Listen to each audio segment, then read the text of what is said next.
Hello అండి, నమస్తే. అందరు బాగున్నారా? ఈరోజు మనం యండమూరి వీరేంద్రనాథ్ గారు రచించిన అతడు ఆమె ప్రియుడు నవల చదువుకుందామండి. మొదటి భాగంలో ఏం జరిగిందో చూద్దాం. నీ ఆఖరి కోరిక ఏమిటి? భోజనం చేస్తున్న మహర్షి నెమ్మదిగా తలెత్తాడు. జైలర్ మొహం చిరాగ్గా ఉంది. మరుసటి రోజు ఉరితీయబడే ఖైదీని ఏదో అడగాలి కాబట్టి అడుగుతున్నట్టుగా ఉందే తప్ప ఆ కంఠంలో మహర్షి పట్ల ఏ సానుభూతి లేదు. మహర్షి సమాధానం చెప్పకుండా మౌనంగా ఉండిపోయాడు. ఏం మాట్లాడవేం? ఆలోచిస్తున్నాను. ఏ ఆఖరి కోరిక కోరాలా అని. అతడి కంఠం జీరగా నిర్లక్ష్యంగా పలికింది. పిచ్చి పిచ్చివేమీ అడక్కు. నీ పేరున ఏదైనా ఆస్తి ఉంటే వీలునామా వ్రాయటం, నువ్వెవరినైనా చూడదలుచుకుంటే వాళ్ళ కోసం కబురు చేయటం, అలాంటివైతేనే అనుమతిస్తాం. సాధారణంగా ఉరికంబం ఎక్కే ముందు ఆఖరి కోరిక అడుగుతారు. మీరేమిటి ఒకరోజు ముందే అడుగుతున్నారు? ఏంట్రా ఏదో పెద్ద రూల్స్ తెలిసినట్లు మాట్లాడతావు? సినిమాలు చూసి పుస్తకాలు చదివి తెలుసుకున్నావా? అలాంటిదేం లేదు. నువ్వెవరినైనా చూడాలనుకుంటే చెప్పు, పిలిపిస్తాం. మహర్షి చేతిలోని అన్నం ముద్దకేసి తదేకంగా చూస్తూ ఉండిపోయాడు. జైలర్ కొనసాగించాడు. అందుకే ఓ రోజు ముందే అడిగేది. ఉరికంబం మెట్ల మీద నాకు ఫలానా వాళ్ళని చూడాలని ఉందంటే ఉరి తీయటం ఆఫ్ చేసి వాళ్ళను పిలిపిస్తామనుకోకు. అదంతా ముందు నేను చెప్పినట్టు ఏదో కథల్లో జరిగేదే. మహర్షి ఇంకా అన్నం ముద్ద వైపే చూస్తున్నాడు. జైలర్ అసహనంగా, ఏరా ఏమన్నా చెప్తావా? నేను పోయి ఉరి ఏర్పాట్లు చేసుకోనా అని అడిగాడు. నాకు ఓ కోరికుంది సారు అన్నాడు మహర్షి. ఏమిటది? తొందరగా చెప్పు. నాకు ఒక అమ్మాయిని చూడాలని ఉంది. జైలర్ ఉలిక్కిపడ్డాడు. మొహం చిట్లించాడు. అమ్మాయినా? నీకెవరు కూతుళ్ళున్నట్టుగా తెలియదే. పెళ్ళైన 6 నెలలకే పెళ్ళాన్ని చంపేశావుగా అన్నాడు. కూతురు కాదండి, నా స్నేహితురాలు. ఏంటి, నీకో స్నేహితురాలు కూడా ఉందా? అవును, చదువుకునే రోజుల్లో నా క్లాస్మేట్. చచ్చిపోయే ముందు ఆ అమ్మాయిని ఒక్కసారి చూడాలని ఉంది. పిలిపిస్తారా? ఆ అమ్మాయి ఒప్పుకుంటుందా? తెలీదు. ఎక్కడుంటుంది? అది తెలీదు. జైలర్ ముఖంలో చిరాకు, విసుగు మరింత ప్రస్ఫుటమయ్యాయి. పేరు అని అడిగాడు. సిరిచందన. ఆమె నీకేమవుతుంది? స్నేహితురాలన్నావు కదూ?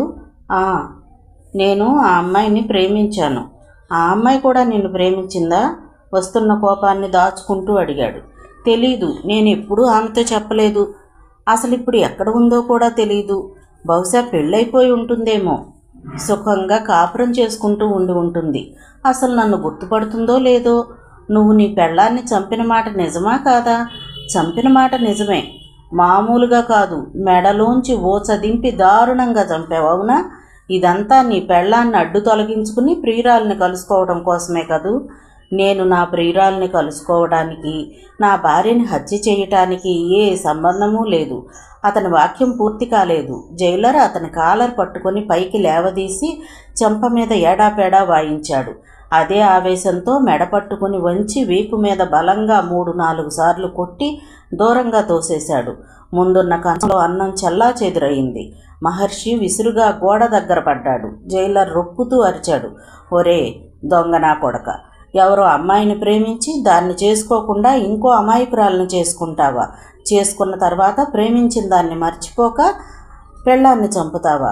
పైగా ఇప్పుడు ఆ సుఖంగా కాపురం చేసుకుంటున్న అమ్మాయి కాపురం పాడు చేయడం కోసమేనా నీ ఊరి చూడటానికి రమ్మంటావా? అదా నీ ఆఖరి కోరిక? అందుకే నీకు ఉరిశిక్ష పడింది అంటూ మళ్ళీ ఆవేశంగా దగ్గరకు వెళ్ళి ఇంకో 2 సార్లు మెడ మీద బలంగా కొట్టాడు.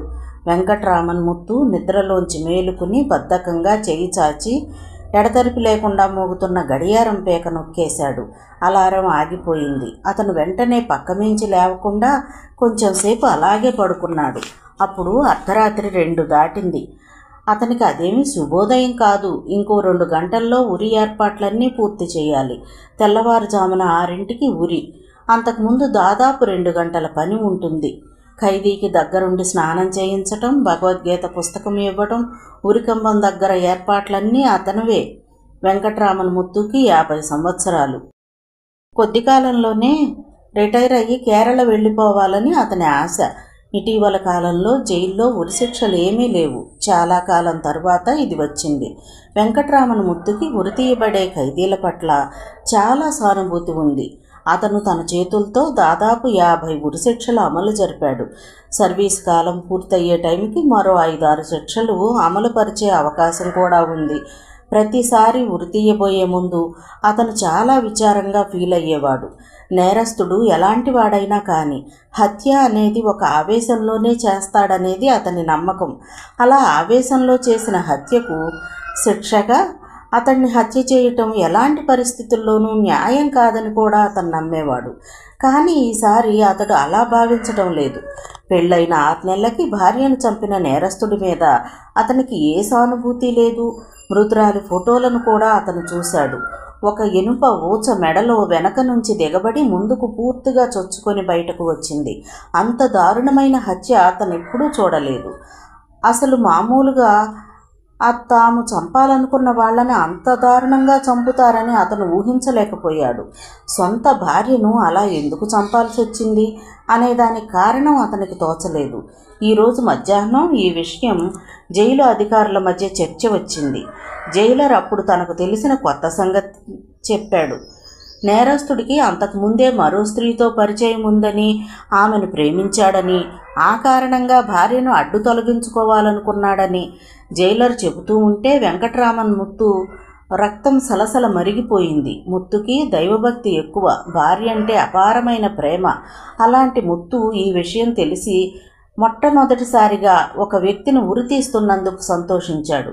భార్యను అంత దారుణమైన హత్య చేసి కూడా ఆఖరి కోరికగా తను ప్రేమించిన అమ్మాయిని చూడాలంటూ నేరస్తుడు చివరి కోరిక కోరాడని తెలిసి అతను మరింత ఆవేశపడ్డాడు. చేతుల్లో అధికారం లేదు కానీ లేకపోతే ఆ క్రితం రోజు మధ్యాహ్నమే ఊరి అమలు జరిపేవాడేమో కూడా. 2:30 అవుతుండగా అతను తన కాలకృత్యాలు పూర్తి చేసుకొని క్వార్టర్ నుంచి బయటకు వచ్చాడు. జైలు గోడల అవతలే సిబ్బంది క్వార్టర్. అక్కడి నుంచి 10 నిమిషాలు నడిచి జైల్లోకి ప్రవేశించాడు. మరో 2 గంటల్లో అక్కడ ఒక ఉరిశిక్ష అమలు జరపబడుతోంది అన్న విషయం తెలిసినట్లుగా వాతావరణం కూడా స్తబ్దుగా ఉంది. డిసెంబర్ మాసం అవటంతో చలి కూడా ఎక్కువగానే ఉంది. సెంట్రీ పుస్తకంలో ముత్తు సంతకం పెట్టాడు. అక్కడి నుండి అరఫర్లాంగ్ దూరంలో ఉన్న ఉరికంబం దగ్గరకు వెళ్ళాడు. తలారి కూడా ఇంకా రాలేదు. ఒక పోలీసు ఉరితీసే కట్ట పక్కనే కూర్చుని కునికిపాట్లు పడుతున్నాడు. ఇసుక బస్తా, తాడు, ఉరికొయ్య అన్నీ పరీక్షించి చూసుకున్నాడు. ఆ తర్వాత వెంకట్రామన్ ముత్తు ఖైదీ సెల్ వైపుగా వెళ్ళాడు. మిగతా ఖైదీల నుంచి ఉరితీయబడే ఖైదీని దూరంగా సపరేట్ సెల్లో ఉంచుతారు. ముత్తును చూడగానే అక్కడ నిలబడ్డ సెంట్రీ తాళం తీసి సెల్యూట్ చేశాడు. ముత్తు ఆ రెండో కాంపౌండ్లోకి ప్రవేశించాడు. అక్కడ క్రోటన్ మొక్కలన్నీ వరుసగా ఉన్నాయి. మధ్యలో దారి తిన్నగా వెన్నెల్లో మెరుస్తోంది. ఉన్నట్టుండి అతనికి ఏదో అనుమానం వచ్చింది. అంతా సవ్యంగా జరగటం లేదు అన్న భావనేదో అతనికి కలిగింది. దానికి కారణం కూడా అర్థమైంది. కాంపౌండ్ తలుపులు తీస్తూ ఉండగా లోపల నుండి సెంట్రీ అక్కడికి రాలేదు. ముత్తు అనుమానం నిజమైంది. అతని అడుగులు అప్రయత్నంగా వడివడిగా పడసాగాయి. దాదాపు పరిగెడుతున్నట్లు ఆ సెల్ దగ్గరకు వెళ్ళాడు. మెట్ల ప్రక్కన సెంట్రీ పడి ఉన్నాడు. సగం తెరిచి ఉన్న తలుపు అతన్ని వెక్కిరించింది. లోపల మహర్షి లేడు. ముత్తు జేబులోంచి విజిల్ తీసి గట్టిగా 2 సార్లు ఊదాడు. దూరంగా పోలీసులు అడుగుల చప్పుడు వినిపించసాగింది. సెంట్రీ రక్తపు మడుగులో పడి ఉన్నాడు. ముత్తు ఆ సెంట్రీ వైపు నిశ్చేష్టుడై చూస్తూ ఉండిపోయాడు. ఒక మనిషిని మరో మనిషి అంత కిరాతకంగా చంపగలడని అతడు కూడా ఊహించలేదు. సెంట్రీ ముఖం పచ్చడైపోయింది. అతని ఆత్మశాంతి కోసం ఒక్క క్షణం మౌనంగా దేవుణ్ణి ప్రార్థించాడు ముత్తు. అతడిలో భార్యని దారుణంగా చంపిన ఖైదీ మీద ఉన్న కసి ఇప్పుడు 10 రెట్లయినట్లు అనిపించింది. ఎలాగైనా నిన్ను మా వాళ్ళు పట్టుకుని తీరతారు మహర్షి. అప్పుడు నేనే నీ మెడకు స్వయంగా ఉరి బిగిస్తాను. నీలాంటి నరరూప రాక్షసుడి శరీరంలోంచి ఆఖరి ప్రాణం పోతూ నువ్వు గిలగిల కొట్టుకుంటూ ఉంటే చూసి గాని నేను నా సర్వీసులోంచి రిటైర్ అవ్వను అని తనలో తనే శపథం చేసుకున్నాడు. కాలింగ్ బెల్ మ్రోగిన శబ్దం వినిపించి చదువుతున్న పుస్తకాన్ని పక్కన పెట్టి వచ్చి తలుపు తీశాడు వర్మ. ఎదుటి వ్యక్తిని చూసి అప్రయత్నంగా అడుగు వెనక్కి వేసి నువ్వా అన్నాడు. తన కళ్ళని తనే నమ్మలేనట్లు. మహర్షి లోపలికి అడుగు పెడుతూ ఏమిటి దెయ్యమై వచ్చాననుకుంటున్నావా అన్నాడు నవ్వటానికి ప్రయత్నిస్తూ. వర్మ గుమ్మం దగ్గరకు వెళ్ళి అటూ ఇటూ చూసి ఎవ్వరూ తమ ఇంటిని గమనించడం లేదు అని నిశ్చయించుకున్నాక వెనక్కి తిరిగాడు. జైల్లోంచి తప్పించుకున్నావా? తప్పించుకోకపోయి ఉంటే ఈరోజు ప్రొద్దున్నే ఉరికమ్మం ఎక్కి ప్రాణాలు పోగొట్టుకునేవాడిని. కానీ ఇదేమీ పేపర్లో రాలేదే. తెల్లవారుజామున 2ంటికి తప్పించుకున్నాను.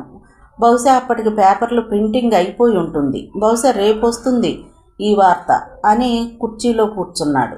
చాలా అలసటగా ఉంది రవివర్మ, నాకు ఒక కప్పు కాఫీ కావాలి అన్నాడు మహర్షి.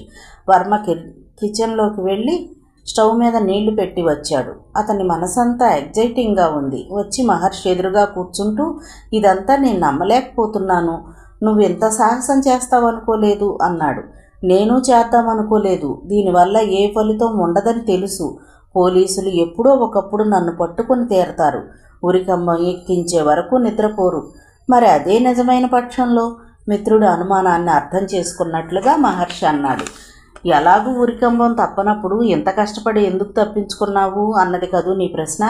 వర్మ మాట్లాడలేదు. మహర్షి గాఢంగా నిట్టూర్చి, మరణించే ముందు సిరిచందన్ని ఒక్కసారి చూడాలనుకున్నాను. జైలు వాళ్ళని అడిగితే ఒప్పుకోలేదు. మరణం సమీపిస్తున్న కొద్దీ సిరిని చూడాలన్న కోరిక ఎక్కువైంది. ఇక ఆపుకోలేకపోయాను, బయటపడ్డాను అన్నాడు. కానీ ఇది ఎంత రిస్కో ఆలోచించావా? మరణం పట్ల నాకేమీ భయం లేదు. మరణించే ముందు ఆమెను చూడాలన్నదే నా ఆఖరి కోరిక.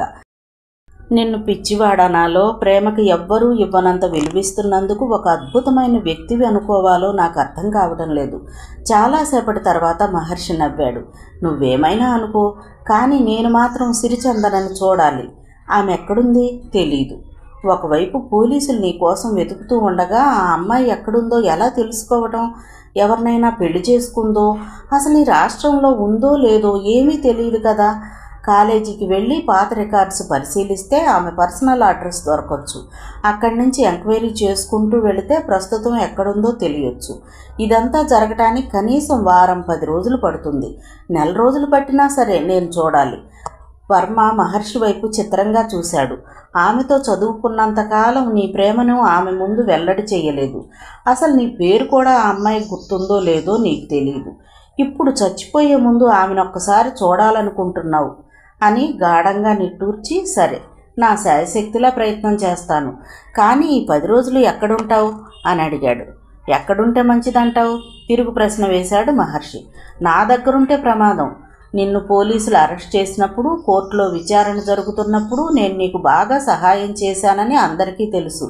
నువ్వు తప్పించుకున్నావనగానే వాళ్ళ అనుమానం నా మీదకే వస్తుంది. ఇక్కడ ఉండటం మంచిది కాదు. ఏదన్నా హోటల్లో ఉంటాను అన్నాడు మహర్షి. హోటల్లోనా? ఆశ్చర్యంగా అడిగాడు వర్మ. అవును, సాధారణంగా జైలు నుంచి ఎవరైనా తప్పించుకుంటే ఎక్కడైనా దాక్కుంటారని, బయటికి రావడానికి భయపడతారని అందరూ అనుకుంటారు. నేను మామూలుగా హోటల్లో ఉంటే ఎవ్వరికీ అనుమానం రాదు. కొద్దిగా రూపురేఖలు మార్చుకుంటాను. ఈ అమ్మాయి ఎక్కడుందో నువ్వు ప్రయత్నం చెయ్యి. తెలియగానే నాకు చెప్పు. వెళ్ళి ఓసారి చూసి ఆ తర్వాత అటునుంచి అటే తిరిగి జైలుకి వెళ్ళిపోతాను. ఆ అమ్మాయిని చూసిన తర్వాత తిరిగి జైలుకి వెళతావో, లేకపోతే మళ్ళీ ప్రాణం మీద ఆశ పుడుతుందో ఎవరు చెప్పొచ్చారులే. అయితే ఆ అమ్మాయిని వెతకడం మొదలు పెడతాను అంటూ లేచి, పద నిన్ను హోటల్లో దింపుతాను అన్నాడు వర్మ. వద్దు అన్నాడు మహర్షి. నువ్వు నేను కలిసి బయటకు వెళితే నువ్వన్నట్టు ఎవరికైనా అనుమానం వస్తే ప్రమాదం. నేనొక్కడనే వెళ్ళి రూమ్ తీసుకుంటానులే. రేపొద్దున నేను పట్టుబడినా ఈ కేసులో నీ పాత్ర ఉన్నట్లుగా రుజువు కాదు అని బయటికి నడిచాడు మహర్షి. అతడు తలుపు తీసి బయట అడుగు పెట్టబోతుండగా మహర్షి అని వెనక నుంచి వర్మ పిలుపు వినపడింది. ఆగి వెనుతిరిగి చూశాడు. 1 నిమిషం అంటూ వర్మ లోపలికి వెళ్ళాడు.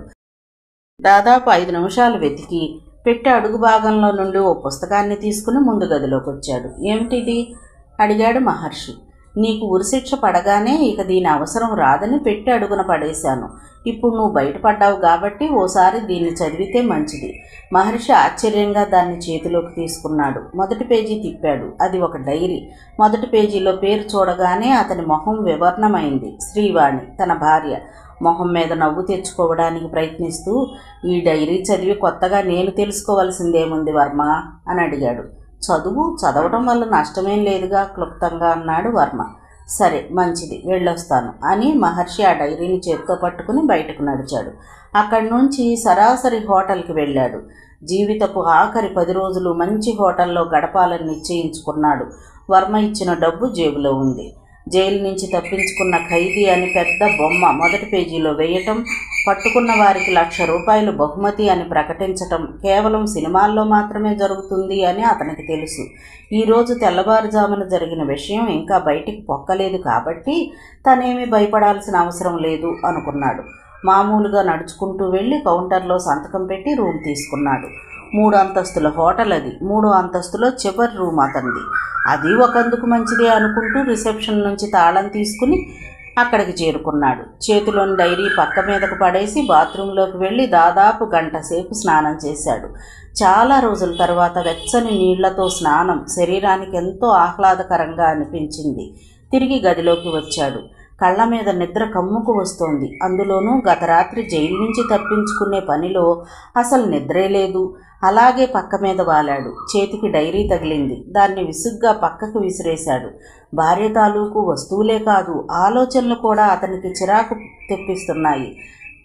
అప్పటి వరకు ముంచుకు వచ్చిన నిద్ర దూరమైంది. బలవంతంగా నిద్రపోవటానికి ప్రయత్నించాడు. నెమ్మదిగా నిద్రలోకి జారుతూ ఉండగా అతని ఆలోచనలు గతంలోకి జారుకున్నాయి. స్త్రీ పురుషులు జీవితపు 2వ స్టేజిలో అడుగుపెట్టే మొదటి రాత్రి శోభనం రాత్రి.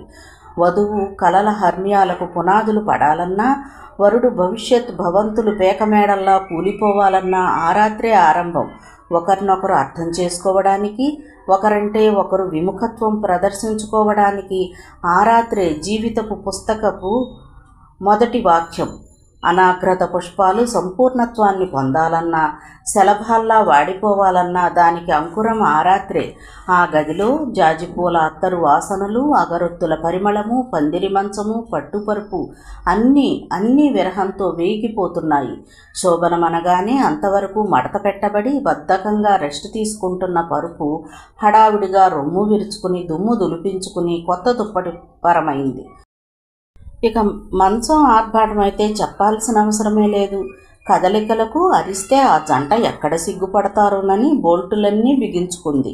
ఇక కుసుమాలైతే మాకన్నా సుకుమారంగా ఉన్న వధువు శరీరం అతని బరువుకు ఎక్కడ కందిపోతుందోనని పరుపు నిండా చేరిపోయి ముగ్ధత్వంతో పేరంటాల్లా కూర్చున్నాయి. దూపానికి విరహమెక్కువై మెలికలు తిరిగిపోతూ గదంతా ఆమె ఉనికి కోసం వెతుకుతోంది. అన్నింటికన్నా విషాదంగా ఉన్నది ఆ గదిలో ఉన్న ఒక్క లైటు మాత్రమే.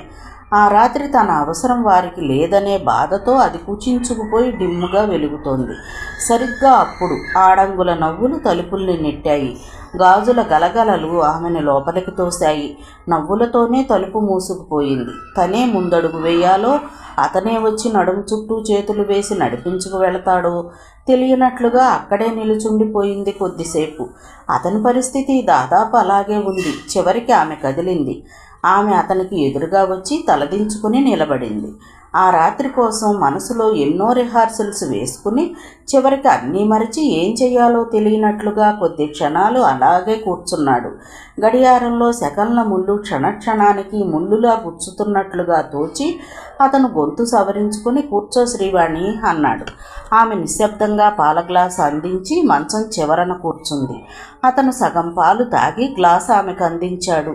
ఆమె తాగాక చొరవగా గ్లాసు అందుకుని పక్కన పెడుతూ ఆమె ముఖాన్ని పరిశీలనగా చూశాడు. పేరుకుపోతున్న నిశ్శబ్దం అతన్ని అనీజీగా అనిపించి దాన్ని భంగపరుస్తూ ఏదైనా మాట్లాడు శ్రీవాణి అన్నాడు. ఏం మాట్లాడగలను అన్నట్లుగా ఆమె కనురెప్పల్లో చిన్న కదలిక. అతని మాటకు సమాధానం చెప్పకపోతే బాగుండదు అనుకుందేమో. మెల్లగా తలెత్తి ఏం మాట్లాడను అంది. ఏదైనా నీకిష్టమైన టాపిక్ అన్నాడు. ఆమె సమాధానం చెప్పలేదు. నేలవైపు చూస్తున్న ఆ కళ్ళలో ఏం ఆలోచనలు కదులుతున్నాయో అతనికి అర్థం కాలేదు. అంత నిశ్శబ్దాన్ని భరించలేనట్లుగా ఆమెకు దగ్గరగా జరిగాడు. చనువుగా ఆమె చేతిని తన చేతిలోకి తీసుకుంటూ నేను నా గురించి కొంత చెప్పాలనుకుంటున్నాను అన్నాడు. ఆమెకేం మాట్లాడాలో తోచలేదు. క్లుప్తంగా మీ ఇష్టం అంది. ఆమె గొంతు నుంచి మాట వెలువట్టమే ఆలస్యం. అతను ఆమెకు మరింత దగ్గరగా జరిగి ఆమె తలను భుజం వంపులో పొదుపుకుంటూ నేను ఒక ప్రశ్న అడుగుతాను, తప్పుగా అనుకోవు కదా అన్నాడు. మొదటి రాత్రి భర్త ఓ ప్రశ్న వేయటానికి కూడా పర్మిషన్ అడగటం స్త్రీకి గొప్ప సంతృప్తినిస్తుంది. అడగండి అంది. పెళ్లికి ముందు క్షణం ఆగి పూర్తి చేశాడు. ఎవరినైనా ప్రేమించావా? ముందు ఆమెకు ఆ మాట అర్థం కాలేదు. అర్థం కాగానే చప్పున అతన్ని వదిలేసి దూరంగా జరుగుతూ, మీకెందుకు వచ్చిందో అనుమానం అని అడిగింది. అతను నవ్వుతూ ఆమె చేతిని తన చేతిలోకి తీసుకుని నొక్కి వదిలేస్తూ, అంత కంగారు పడకు, ఊరికే అడిగానంతే, తెలుసుకుందామని అన్నాడు. ఆమె వెంటనే తల అడ్డంగా ఊపుతూ, నేను అలాంటి వాటికి చాలా దూరం అంది. ఆమె గొంతులో ప్రతిఫలించిన అమాయకత్వానికి ముగ్ధుడైపోతూ ఆమెను పొదవు పట్టుకుని, నిజానికి ఇప్పుడే పెళ్లి చేసుకోవడం నాకు ఇష్టం లేదు, కానీ నిన్ను చేసుకుని నేను తప్పు చేయలేదనిపిస్తుంది అన్నాడు. ఆమె వెంటనే, ఒకవేళ నేను ఎవరినైనా ప్రేమించానని చెబితే మీరు ఎలా ఫీల్ అయ్యేవారు అని అడిగింది. క్షణం అతను తెల్లబోయాడు. ఆమె అలా అడుగుతుందని అతను ఊహించలేదు. తరువాత నవ్వటానికి ప్రయత్నిస్తూ, అలా జరగదు అన్నాడు. ఒకవేళ జరిగింది అనుకో, అతను స్థిరంగా తిరిగి మిమ్మల్ని కలపటానికి ప్రయత్నించేవాడిని అన్నాడు. ఆమె అతని ముఖంలోకి చూసి తలదించుకుని చిన్న స్వరంతో అంది, అయినా నేను ఇంతవరకు అలాంటి ఆలోచనలే చేయలేదు. నా 20 ఏళ్ల జీవితము చదువుకే సరిపోయింది. వేరే ఆలోచన చేయటానికి తీరిక లేదు అసలు. కానీ జీవితంలో పెళ్ళంటూ జరిగితే నా సర్వస్వాన్ని అతనికే అర్పించాలని మాత్రం అనుకునేదాన్ని. ఆ మాటలకి అతను పరవశించిపోయాడు. అతని కళ్ళు ఆర్ద్రమయ్యాయి. ఆమెను పొదవు పట్టుకుని అతని చేతులు కంపించాయి, ఆనందంతో వణికాయి. చప్పున ఆమె బొగ్గన ముద్దు పెట్టుకున్నాడు. తరువాత నెమ్మదిగా దూరం జరిగాడు. ఆమె పవిత్రత ముందు తన నిజాయితీ చెప్పాలనిపించింది. మనసు కలవాలంటే ముందు తెరలు తీయాలి వాణి అన్నాడు. నేను అమ్మాయిని ప్రేమించాను. అగ్నిపర్వతాలు బద్దలవ్వలేదు, లావా ఉప్పొంగనూ లేదు. కనీసం చిన్న కంపనం కూడా లేకుండా తలెత్తి అతని కళ్ళల్లోకి వెతుకుతూ నన్నేడిపించాలని చూస్తున్నారు అని అడిగింది. ఆమె నమ్మకాన్ని వమ్ము చేయటం ఇష్టం లేకపోయినా ముందే అన్నీ చెప్పేసి దాచుకోవడానికి ఏమీ లేదనుకున్నాకే వైవాహిక జీవితాన్ని ప్రారంభించాలని అనుకోవటం వల్ల అతను మొత్తం అంతా చెప్పేశాడు. నిజం వాణి, నేను అమ్మాయిని ప్రాణప్రదంగా ప్రేమించాను. ఆ అమ్మాయిని కాబోయే భార్యగా ఊహించుకున్నాను. ఆమె మిమ్మల్ని విడిచి వెళ్ళిపోయిందా? ఆమె కంఠంలో తీవ్రత లేదు, సానుభూతి ఉంది. అది గమనించి అతను రిలాక్స్ అయ్యాడు. లేదు, ఆమె అసలు నన్ను ఆ దృష్టితో చూడలేదు. ఎంతసేపు నేను నా ఆరాధనే తప్ప ఆమె నా స్నేహాన్ని ఎలా రిసీవ్ చేసుకుందో తెలుసుకోలేకపోయాను. తెలుసుకునేసరికి ఆమె స్నేహం మాత్రమేనని అర్థమైంది. నా ప్రేమ నాలోనే సమాధి చేసుకోవలసి వచ్చింది. కానీ ఒక్కటి, ఇప్పటికీ నేను ఆమెను ప్రాణప్రదంగా ప్రేమిస్తున్నాను.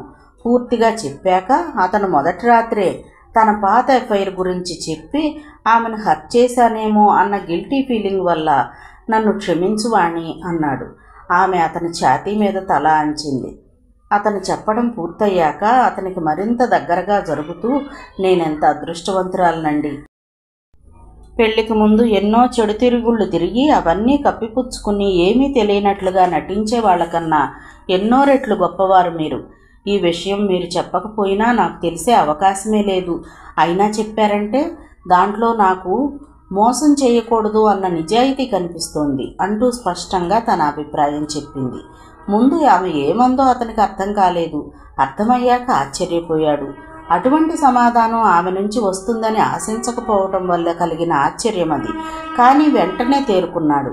తనని ఓ మోసగాడుగా భావిస్తుందేమో అనుకున్న అతనికి ఆ మాటలు విభ్రాంతిని కలిగించాయి. ఆమె చెప్పడం పూర్తయ్యేసరికి అతను పూర్తిగా కదిలిపోయాడు. ఆ తరువాత ఒకరి మీద ఒకరు వెన్నెలలా పరుచుకొని ఆ మదనంలో అమృతాన్ని వెతుక్కొని ఇరువురిని ఒక్కటి చేసిన ఆ నిమిషము సృష్టి రహస్యము. తెల్లవారుజామున ఎప్పుడో నిద్రలోకి జారుకోబోయే ముందు అతని ఛాతీ మీద జుట్టును సవరదీస్తూ, ఆ అమ్మాయి పేరేమిటి అని అడిగింది. సిరిచందన. మేఘాలు తొలగిపోతే ఆకాశం నిర్మలమవుతుంది. సుడిగాలి ఉధృతం తగ్గితే దారి స్పష్టమవుతుంది. అపార్థాలు తొలగిపోతే ఆ సంసారం స్వర్గమే అవుతుంది. అతడు తన ప్రేమ విషయం భార్యకు చెప్పాక చాలా రిలీఫ్గా ఫీల్ అయ్యాడు. ఆమె కూడా ఆ విషయాన్ని స్పోర్టివ్గా తీసుకోవడంతో ఆమె పట్ల అతనికి అభిమానం రెట్టింపయింది. అయితే సిరిచందనను మర్చిపోవడానికి మాత్రం చాలా కష్టపడాల్సి వచ్చింది. ఏ రాత్రో మనసు తనువు రసాస్వాదనలో ఉండగా ఆమె చప్పున గుర్తుకు వచ్చేది. భార్య పట్ల తప్పు చేస్తున్న భావం అతన్నప్పుడు దహించి వేసేది. అతను పసిబాలుడై ఆమె గుండెల్లో తలదాచుకునేవాడు. సిరిచందన పట్ల అతని తాలూకు ఆరాధన మామూలు ఆకర్షణ కాదు. ఆకర్షణ తాత్కాలికం. ఆమె అందం చూసి ఆరాధించిన వాడైతే శ్రీవాణి అంతకన్నా అందంగా ఉంటుంది. అందమే కొలమానంగా తీసుకుని ఆరాధించేంత మామూలు ఆరాధన కాదతనిది. అతని దృష్టిలో ప్రేమంటే ఎత్తు నుంచి పల్లానికి ప్రవహించే ఏటు నీరు లాంటిది కాదు. నిశ్చలంగా ఒకచోట నిల్చుని పద్మాలకు కలువలకు నిలయమైన అందమైన సరస్సు లాంటిది. అందుకే అతను అనుకున్నంత సులభంగా ఆమెను మరచిపోలేకపోయేవాడు. కానీ ఆమెను మరచిపోవాలని మాత్రం బలంగా అనుకున్నాడు. శ్రీవాణి మెడలో తాళి కట్టిన మరుక్షణం నుండి అతను అన్ని విషయాల్లోనూ ఆమెను మాత్రమే భార్యగా ప్రియురాలిగా ఊహించుకునేవాడు. ఆమె సమక్షంలో సిరిచందన ఆలోచనలు రాకుండా జాగ్రత్త పడేవాడు. ఆమె పరోక్షంలో కూడా సిరిచందన గురించిన జ్ఞాపకాలు దాదాపు మరచిపోవడానికే ప్రయత్నించేవాడు. ఆ విధంగా సిరిచందన ఆలోచనల నుంచి దాదాపుగా అతను దూరమవుతున్న సమయంలో అనుకోని సంఘటన అతని జీవితాన్ని చిన్నాభిన్నం చేసేసింది. కాలం కృపాణమైనది. అతని నమ్మకాన్ని ముక్కలు చేసింది. అతను తరచూ క్యాంపులకు వెళ్ళేవాడు. కొత్తలో శ్రీవాణిని వదిలి దూరంగా వెళితే సిరిచందన ఆలోచనలు ఎక్కడ ఆవహిస్తాయో అనే భయంతో ఆమెను కూడా వెంటరమ్మనేవాడు. 1-2 సార్లు ఇద్దరూ అలా బయట ఊళ్ళు క్యాంపులకు వెళ్ళాక ఆమె ఇక రానంది. క్యాంపులో మీరు ఉదయం వెళ్ళి సాయంత్రం వస్తారు, అంతవరకు నేను మీకోసం ఎదురు చూస్తూ కూర్చోవాలి అనేది. ఒక్కోసారి ఎదురు చూడడంలోనూ ఆనందం ఉంటుందోయ్. ఆ ఎదురు చూడడం ఏదో ఇంటి దగ్గరే చేస్తాలేండి. ఊరి కాని ఊళ్ళో ఆ హోటల్ గదిలో ఒక్కతిని ఉండాలంటే నాకు భయం అంటూ తప్పించుకుంది. ఆ తర్వాత క్యాంపుకి వెళితే రోజుకు 4 సార్లు ఇంటికి ఫోన్ చేసేవాడు అతను. ఆమె ముద్దుగా విసుక్కునేది. రోజు ఒక్కసారి మాత్రమే ఫోన్ చేయండి, రోజుకు 4-5 సార్లు ఫోన్ చేసుకుంటే మాట్లాడడానికి మాటలు దొరకవు అనేది. అతనికి నిజమేననిపించింది. క్యాంపు నుంచి వస్తూ ఆమె కోసం ఏవేవో బహుమతులు తీసుకొచ్చేవాడు. క్యాంపుకి వెళ్ళినప్పుడు ఏ ఆలోచనలు చుట్టుముట్టకుండా ఆమెకు రోజుకో ఉత్తరం రాస్తూ కూర్చునేవాడు. ఆ రోజు అతను పని త్వరగా పూర్తి చేసుకుని చెప్పిన రోజు కన్నా ఒకరోజు ముందుగానే తిరిగి వచ్చాడు. తలుపు తట్టబోయి ఆగిపోయాడు. లోపల నుంచి 2 స్వరాలు వినిపిస్తున్నాయి. ఒక గొంతు ఎవరిదో మగవాడిది, రెండో గొంతు మాత్రం తన భార్యది. ఆ సమయంలో తన ఇంట్లో ఎవరున్నారా అన్న అనుమానంతో లోపలికి అడుగు పెట్టబోయి ఆ సంభాషణ విని తన ప్రయత్నాన్ని విరమించుకున్నాడు. లోపల నుంచి మగ గొంతు వినిపిస్తోంది. మీ ఆయన ఇలా తరచూ క్యాంపులకు వెళ్ళడం మన అదృష్టం. అతనికి వినిపిస్తున్న మాటలను బట్టి వాళ్ళిద్దరికీ 7 సంవత్సరాల పరిచయం ఉన్నదని, తను లేనప్పుడు వాళ్ళిద్దరూ ఇలా గడుపుతున్నారని అతనికి అర్థమైంది. తను వింటున్నది అబద్ధమని, ఇదంతా కలని చిన్న ఆశతో ముందుకు అడుగు వేయబోయాడు. అప్పటికే మొద్దుబారినట్లయిన అతని శరీరం చిన్నగా తూలింది. ఆసరా కోసం తలుపు మీద చెయ్యి ఆంచబోయాడు. లోపల గడియపెట్టి లేకపోవడంతో అది పెద్ద శబ్దం చేస్తూ తెరుచుకుని గోడ కొట్టుకుని ఆగిపోయింది. ఒకే మంచం మీద ఎవ్వరూ చూడకూడని పరిస్థితిలో ఉన్నారు వాళ్ళు. అసంకల్పిత ప్రతీకార చర్యగా ఆమె కింద పడ్డ చీరను లాక్కుని గుండెలకు అడ్డుగా పెట్టుకుంది. ఒక్క క్షణం అక్కడ కాలం స్తంభించింది. మహర్షి వాళ్ళిద్దరి వైపు శిలలా అచేతనంగా నిలబడి చూస్తున్నాడు. ఆమెనింకా ప్రియుడు పొదవి పట్టుకునే ఉన్నాడు. అతని ఒంటి మీద ప్యాంటు మాత్రమే ఉంది. షర్టు పక్కన స్టాండ్ మీద ఉంది. అక్కడి నుంచి లేవాలని పారిపోవాలని కూడా తోచనంత గాఢమైన షాక్లో ఉన్నట్టున్నాడు. అతడు ఇంకా తేరుకోలేదు. మహర్షి కూడా తేరుకోలేదు. ముందుగా తేరుకున్నది ఆమె. చప్పున మంచం నుంచి కిందకి దూకి ప్రియుణ్ణి హెచ్చరిస్తున్నట్టు వెళ్ళిపో అని అరిచింది. చప్పున స్పృహలోకి వచ్చినట్లు అతను లేచి షర్టు చేతిలోకి తీసుకున్నాడు. ఆమె మాటలకి అప్పటి వరకు స్తంభించిపోయినట్లుగా అలాగే నుంచుండిపోయిన మహర్షి కూడా తేరుకుని ముందుగా వెళ్ళి అతని మీద పడి ఇష్టం వచ్చినట్టుగా కొట్టసాగాడు. అతను దెబ్బల నుంచి తప్పించుకోవాలని చూస్తున్నాడు కానీ తిరిగి కొట్టాలనుకోవడం లేదు. ఒక్కోసారి తప్పు చేసిన ఫీలింగ్ తెగింపునిచ్చినట్లే పూర్తి నిర్వీర్యం కూడా చేస్తుంది అనడానికి నిదర్శనంలా అతను దెబ్బలు తింటూనే ఉన్నాడు. మహర్షి కదలికల్లో శివుడి విలయతాండవం కనిపించింది శ్రీవాణికి. ఆమెలో భయం క్షణానికి పెరిగిపోయింది. అలానే వదిలేస్తే ఇద్దరిలో ఎవరో ఒకరు హంతకులుగా మారిపోతారేమో అనుకుంది. చప్పున వెళ్ళి ఇద్దరి మధ్య అడ్డుగా నిలబడి భర్త చేతులు పట్టుకుంటూ ప్లీజ్ నేను చెప్పేది వినండి అంటూ ప్రాధేయపడింది. కోపంతో అతను ఆమెను పట్టించుకోకుండా పక్కకు నెట్టి అతని మీదకు లంఘించాడు. ఆమె తూలి గోడను ఆసరా చేసుకుని నిలబడుతూ ప్లీజ్ వెళ్ళిపో అంటూ ప్రియుణ్ణి మళ్లీ హెచ్చరించింది. మేరు పర్వతంలా ముందుకు రాబోతున్న మహర్షిని చూడగానే అతను తలుపు వైపు పరిగెత్తబోయాడు. అతన్ని వెళ్ళనివ్వకుండా అడ్డుపడి మోకాలితో పొత్తి కడుపులో బలంగా పొడిచాడు మహర్షి. బాధను తట్టుకోలేక అతడు అరిచిన ఆ గది గోడల మధ్య ప్రతిధ్వనించింది. నేల మీద కొరిగిపోయాడు అతను. ఆమె భర్త కాళ్ళు పట్టుకుని వారిస్తూ, ప్లీజ్ నా ముఖం చూసి వదిలేయండి అంది. బంగారు పూత పూసిన మాయలేడి కనిపించింది అతనికి. అంతే. ఆమె జుట్టు పట్టుకుని లేవది.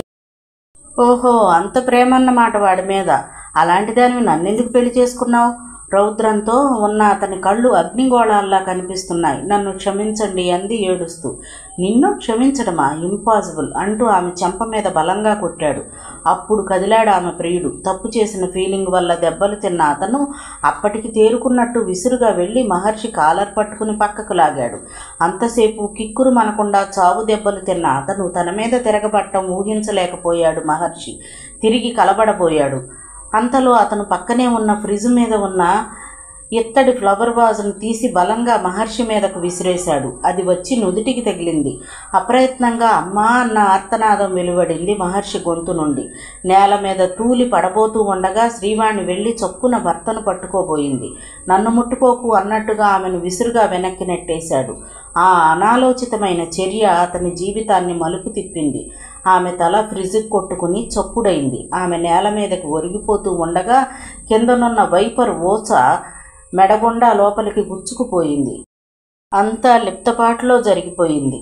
అతడు తలెత్తి ఆమె వైపు చూశాడు. ఆమె కళ్ళు తెరుచుకునే ఉన్నాయి. అయితే ఆ కళ్ళలో ఏదో అసహజత్వం తోచి ఆమెకు దగ్గరగా వెళ్ళాడు. ఆమెలో ఏమాత్రం కదలిక లేదు. తెరుచుకుని ఉన్న కళ్ళని చూశాక అప్పుడు కలిగింది అతనికి అనుమానం. వంగి ముక్కు దగ్గర వేలు పెట్టి శ్వాస చూశాడు. శ్వాస ఆడటం లేదు. అతడికి ఆమె మరణించిందన్న విషయం అర్థమైంది. వస్తువు పగిలితే శబ్దం వస్తుంది, మనసు పగిలితే నిశ్శబ్దం మాత్రమే మిగులుతుంది. అక్కడ గాలి కూడా స్తంభించినట్లయింది. అతడు ఆమె ప్రియుడు. జరిగిన సంఘటనని జీర్ణించుకోవడానికి సమయం తీసుకున్నట్లుగా స్తబ్దుగా నిలబడిపోయారు. మహర్షిలో ఉద్రేకం పూర్తిగా చల్లారిపోయింది. వృక్షానికి అర్థమయ్యేలోగానే కార్చిచ్చు కారడవిని దహించి వేసినట్లు ఉద్రేకం చల్లారేలోగానే దాని ఫలితం అతన్ని పరిహసిస్తున్నట్లు ఎదురుగా ఉంది. క్షణం ముందు ఉండి క్షణం తరువాత ఆమె లేకపోవటం అతనింకా జీర్ణించుకోలేకపోతున్నాడు. తన వెనక ఆమె చీకటి తప్పు చేసి ఉండవచ్చు, కానీ ఇప్పుడు తెరుచుకుని ఉన్న ఆ కళ్ళు అతన్ని నిలదీస్తున్నట్లుగా అనిపించాయి. ఇంకా ఆ ముఖంలో అతనికి అమాయకత్వమే కనిపిస్తోంది.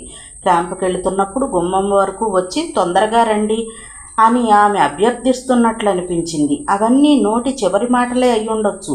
తొందరగా రాకపోతేనే మంచిది అని మనసులో అనుకుంటూ ఉండి ఉండొచ్చు. ఆ తరువాత ఆ విషయం ప్రియుడితో పంచుకొని నవ్వుకొని ఉండొచ్చు. తాను దారుణంగా మోసగింపబడ్డాడు. తనకు తెలియకుండా తన వెనకాల ఇద్దరు వ్యక్తులు తన గురించి నవ్వుతూ తేలిగ్గా మాట్లాడుకున్నారు. ఇప్పటి వరకు తను పొరపాటున ఆమెను తోశాడు. దురదృష్టం వెంటాడి మృత్యువు రూపంలో ఆమెను కాటేసింది. కానీ ఇదంతా ఎవరు నమ్ముతారు? కోర్టు నమ్ముతుందా? అతడు నేలపై నుంచి లేచే ప్రయత్నం ఏదీ చేయలేదు. ఇంకా మరణించిన భార్య వైపే చూస్తున్నాడు. అయితే ఈ లోపులో ఆమె ప్రియుడు కలలోంచి తేరుకున్నట్టు చప్పున స్పృహలోకొచ్చి అక్కడి నుంచి బయటకు పరిగెత్తాడు. అయితే అంత షాకులో కూడా తలుపు బయట గడిపెట్టడం మర్చిపోలేదు. బహుశా పోలీస్ డిపార్ట్మెంట్లో పనిచేస్తూ ఉండటం వల్ల అతనికి ఆ తెలివితేటలు అబ్బాయేమో. ఈ విషయాలన్నీ బయటపడితే ఆమెకి తనకి ఉన్న సంబంధం ప్రపంచానికి తెలుస్తుందని అతను అప్పటికప్పుడు ఊహించాడు. పరాయి వ్యక్తి భార్యతో తను కలిసి ఉండగా ఆ వ్యక్తి క్యాంపు నుండి తిరిగొచ్చాడని, తమ ఇద్దరిని చూసి ఆవేశంతో తన మీద కలియబడ్డాడని, ఆ ఘర్షణలో ఆమె మరణించిందని, రేపొద్దున అతని తరపున డిఫెన్స్ లాయర్ వాదిస్తాడని అతనికి తెలుసు. అదే గనుక జరిగితే అంతా మంటగలిసిపోతుందని కూడా అతనికి తెలుసు. అందుకే తలుపు బయట గడియ వేసి దూరంగా నిలబడ్డాడు. తన భార్య ప్రియుడు బయటకు పరిగెత్తడం గమనించగానే మహర్షి చప్పున వెళ్ళి తలుపు తీయటానికి ప్రయత్నించాడు. కానీ అది రాలేదు. తను ఆ గదిలో భార్య శవంతో పాటు ఇరుక్కుపోయానని అతనికి అర్థమైంది. ఎవరో ఒకరు వచ్చే వరకు తను అక్కడే ఉండటం తప్పనిసరి అని తెలిసిపోయింది. వచ్చి భార్య శవం పక్కన కూర్చున్నాడు. 2 నిమిషాలు ఆగిన తరువాత బయట ఉన్న వ్యక్తి మళ్ళీ వచ్చి ఏమాత్రం శబ్దం కాకుండా తలుపు గడియ తీసి అక్కడి నుండి వెళ్ళిపోయాడు. లోపలున్న మహర్షికి మాత్రం బయట తలుపు గడియ తీసి వేయబడింది అని తెలియదు. లోపల అలాగే శవం పక్కన కూర్చొని ఉన్నాడు. ఇంకో పావుగంట తరువాత పని మనిషి వచ్చి తలుపు తోసింది. గదిలో చెల్లా చెదురుగా పడి ఉన్న వస్తువుల మధ్య శ్రీవాణి శవాన్ని, పక్కనే కూర్చుని ఉన్న మహర్షిని చూడగానే పని మనిషికి జరిగిందేమిటో మొదట అర్థం కాలేదు. మరింత పరీక్షగా చూసేసరికి శ్రీవాణి చుట్టూ ఉన్న రక్తపు మడుగు కనపడింది. ఆమె గట్టిగా కేకలు వేయటం ప్రారంభించింది. తరువాత పోలీసులు రావటం, శ్రీవాణి శవాన్ని పోస్ట్ మార్టానికి పంపటం, అతన్ని అరెస్ట్ చేయటం అంత క్షణాల్లో జరిగిపోయింది. అయితే నువ్వు ఈ హత్య చేయలేదంటావు, ఇన్స్పెక్టర్ విసుగ్గా అడిగాడు. చేశాను సార్, కానీ అది చెయ్యాలని చేసిన హత్య కాదు. తోసేస్తే ప్రమాదవశాత్తు ఆమె ఊచ మీద పడింది. దీనికి సాక్షి నీ భార్య ప్రియుడు అంటావు. అవునండి, వాళ్ళని చూసి నేను ఆవేశపడిన మాట నిజమే. కానీ నా కోపమంతా అతని మీదే తప్ప ఆమె మీద చేయి చేసుకోవాలన్న కోరిక లేదు. మేమిద్దరం ఘర్షణ పడుతుండగా అతడు నన్ను కొట్టాడు. నా భార్య నా దగ్గరకు వచ్చి నన్ను లేవదీయబోయింది. అతని మీద ఉన్న ఉక్రోషంతో ఆమె మీద చూపిస్తూ పక్కకు తోశాను. ప్రమాదవశాత్తు ఆమె ఆ ఊచ మీద పడిపోయింది. అతనెవరు నాకు తెలియదు. వాళ్ళిద్దరి మధ్య శారీరక సంబంధం మాత్రం 7-8 సంవత్సరాల నాటిదని వాళ్ళ మాటల ద్వారా తెలిసింది. అతన్ని ఎలాగైనా పట్టుకుంటాం. నువ్వు చెప్పినదంతా నిజమే అని రుజువైన పక్షంలో అది ప్రమాదవశాత్తు జరిగిన సంఘటనగా నీకు శిక్ష పడకపోవచ్చు అన్నాడు ఇన్స్పెక్టర్. మహర్షి మనసులోనే అతనికి కృతజ్ఞతలు చెప్పుకున్నాడు. కానీ అనుకున్నదంతా అనుకున్నట్టుగా జరిగితే అది జీవితం ఎలా అవుతుంది? అతని భార్య ప్రియుడి గురించి ఇన్స్పెక్టర్ ఎంక్వైరీ చేసినట్లున్నాడు. అతడెవరో తెలిసిన తర్వాత ఇన్స్పెక్టర్ ధోరణిలో మార్పు కొట్టొచ్చినట్టుగా కనపడింది. అది మహర్షి కూడా గమనించాడు. నువ్వు నీ భార్య శవం పక్కన కూర్చుని ఉండగా నీ భార్య ప్రియుడు బయటకు పరిగెత్తుకుని వెళ్ళిపోయాడని చెప్పావు కదూ? అవును సార్. అలా వెళ్తూ బయట తలుపు గడియ పెట్టి వెళ్ళాడన్నావు కదూ? అవును. బహుశా నన్ను పోలీసులకు రెడ్ హ్యాండెడ్గా పట్టించడం కోసం అనుకున్నానప్పుడు. కానీ అది అబద్ధమని మా పరిశీలనలో తేలింది. పావుగంట తర్వాత వచ్చిన పని మనిషి బయట తలుపు తీసి ఉన్నట్టుగా సాక్ష్యం చెప్తోంది. నువ్వు అబద్ధం చెప్తున్నావన్నమాట. మహర్షి ఇన్స్పెక్టర్ వైపు తెల్లబోయి చూశాడు. లేదండి, అతను బయట గడియ పెట్టాడు. నేను వెళ్ళి తలుపులు బలంగా లాగి చూశాను కూడా. ఇంకెటూ దారి తోచక బయటికి వెళ్ళలేని పరిస్థితిలో నా భార్య పక్కన కూర్చున్నాను. కానీ అతను చెప్తున్న దాన్ని బట్టి అతనికి నీ భార్యకు ఏ సంబంధమూ లేదు. అది కేవలం అన్నా చెల్లెళ్ల బంధం మాత్రమే. ఆ రోజు అసలు అతను మీ ఇంటికే రాలేదు. అబద్ధం, గట్టిగా అరిచాడు మహర్షి. అతను మా ఇంటికి రాలేదన్నది అబద్ధం. వాళ్ళిద్దరి మధ్య ఉన్నది అన్నా చెల్లెళ్ల అనుబంధం అని చెబుతోంది అంతకన్నా పచ్చి అబద్ధం. అతను గాని అలా చెబితే అది ఒక పవిత్రమైన బంధానికి అప్రతిష్ట. అదంతా నీ వాదన, కాముగా అన్నాడు ఇన్స్పెక్టర్. నేను ఎంక్వైరీ చేశాను. అసలు అతను ఈ హత్య జరిగిన రోజు ఈ ఊళ్ళోనే లేడు అని చెప్పడానికి సాక్ష్యాధారాలు బలంగా ఉన్నాయి. నీ మీద కోర్టులో కేసు ఫైల్ చేయబోతున్నాం అని ఇంకా మాట్లాడడానికి ఏమీ లేనట్లుగా అక్కడి నుండి వెళ్ళిపోయాడు. మహర్షి సెల్లో చాలాసేపు నిర్వికారంగా కూర్చుండిపోయాడు. అతని మనసు ఆలోచించడానికి కూడా నిరాకరిస్తోంది. తన భార్య ప్రియుడు సమాజంలో బాగా పలుకుబడి ఉన్నవాడై ఉండాలి. ఈ ఇన్స్పెక్టర్కి బాగా లంచమైనా ఇచ్చి ఉండాలి. కనీసం అతనెవరో కూడా ఇన్స్పెక్టర్ చెప్పడానికి ఇష్టపడటం లేదన్నమాట. 6 నెలల తర్వాత కేసు కోర్టులో ఫైనల్ హీరింగ్కి వచ్చింది.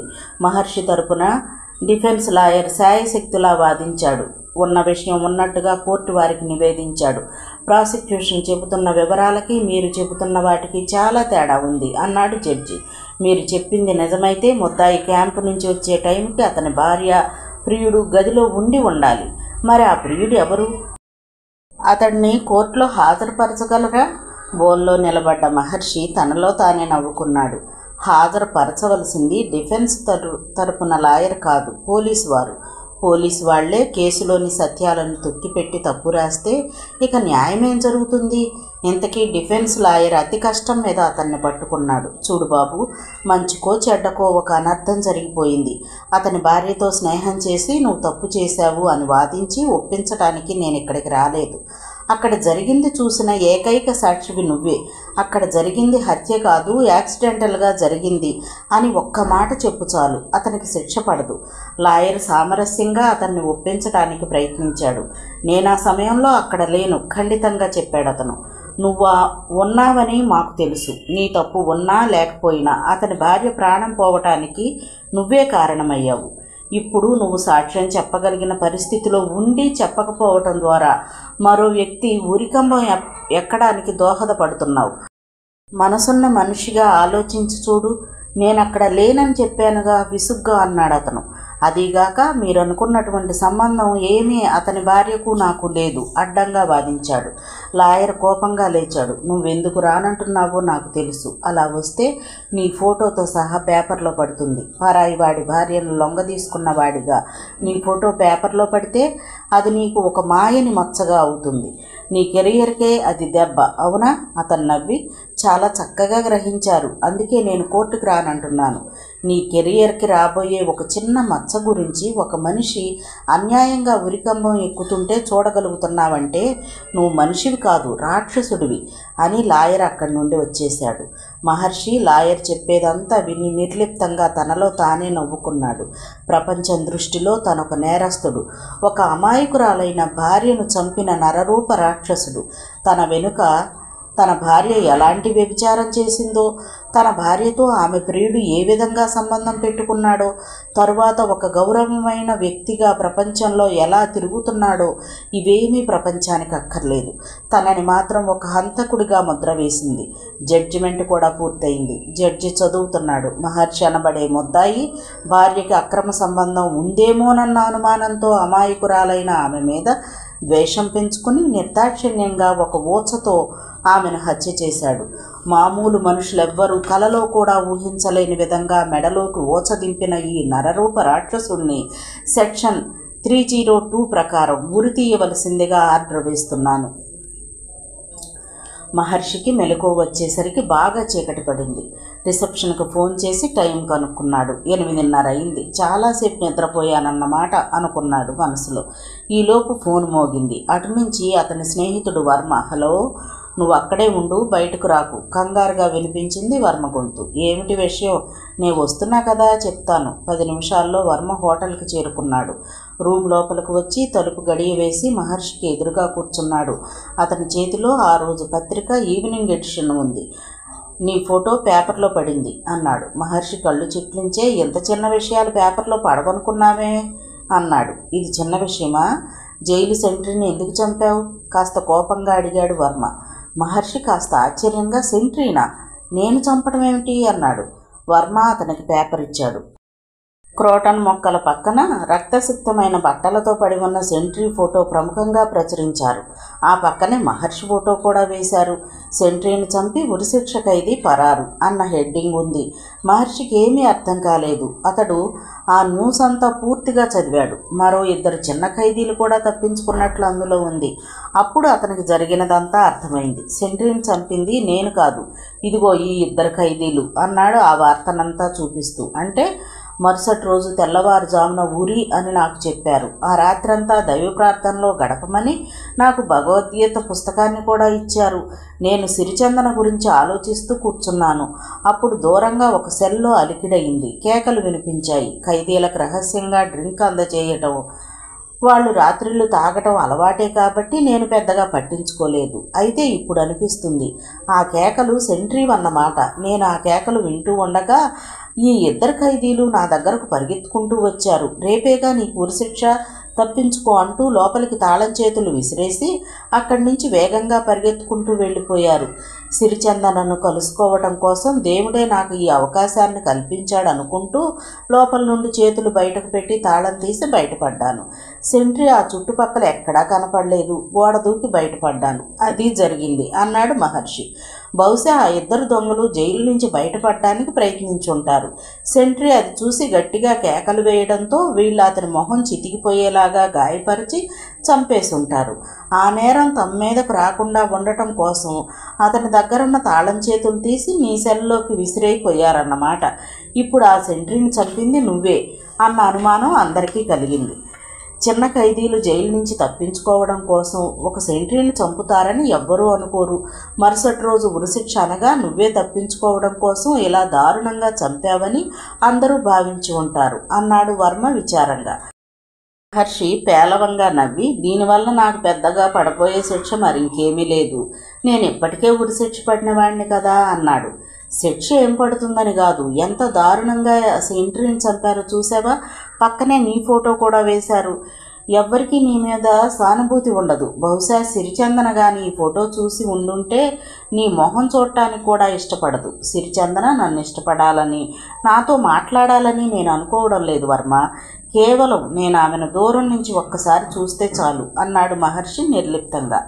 నువ్వు నాకెప్పుడూ అర్థం కావు అన్నాడు వర్మ స్నేహితుడి వైపు చూస్తూ. అంతగా ఆ అమ్మాయిని ప్రేమించిన వాడివి కాలేజీ రోజుల్లోనే ఆ విషయం ఆమెతో ఎందుకు చెప్పలేదు? నేను 2 పూటలా తినటానికి తిండి లేనివాడిని. ఆమె కోటీశ్వరుడు కూతురు. నా ప్రేమను ఎందుకు ఒప్పుకుంటుంది? అడిగి భంగపడటం ఎందుకు? తను నన్ను ప్రేమించటానికి నాలో ఏ క్వాలిఫికేషన్స్ ఉన్నాయి? అవన్నీ ఆలోచించి నేను అసలు ఆ ప్రసక్తే తీసుకురాలేదు. దూరం నుంచే ఆమెను చూస్తూ సంతృప్తి పడేవాడిని. ఈ లాజిక్ ఏమిటో నాకు అర్థం కావడం లేదు. వర్మ లేచాడు. కానీ నువ్వు మాత్రం గదిలో నుంచి బయటకు వెళ్ళకు. నేను ఆమె గురించి కనుక్కుంటాను. నువ్వు భోజనం తెచ్చే వెయిటర్కి కూడా మొహం సరిగ్గా చూపించకు. 2-3 రోజుల్లో బహుశా ఆ అమ్మాయి ఆచూకీ తెలియొచ్చు. గుడ్ నైట్ అని అక్కడి నుండి వెళ్ళిపోయాడు వర్మ. మహర్షి ఒక్కడే గదిలో మిగిలిపోయాడు. మిత్రుడు పడేసి వెళ్ళిన న్యూస్ పేపర్ చేతిలోకి తీసుకున్నాడు.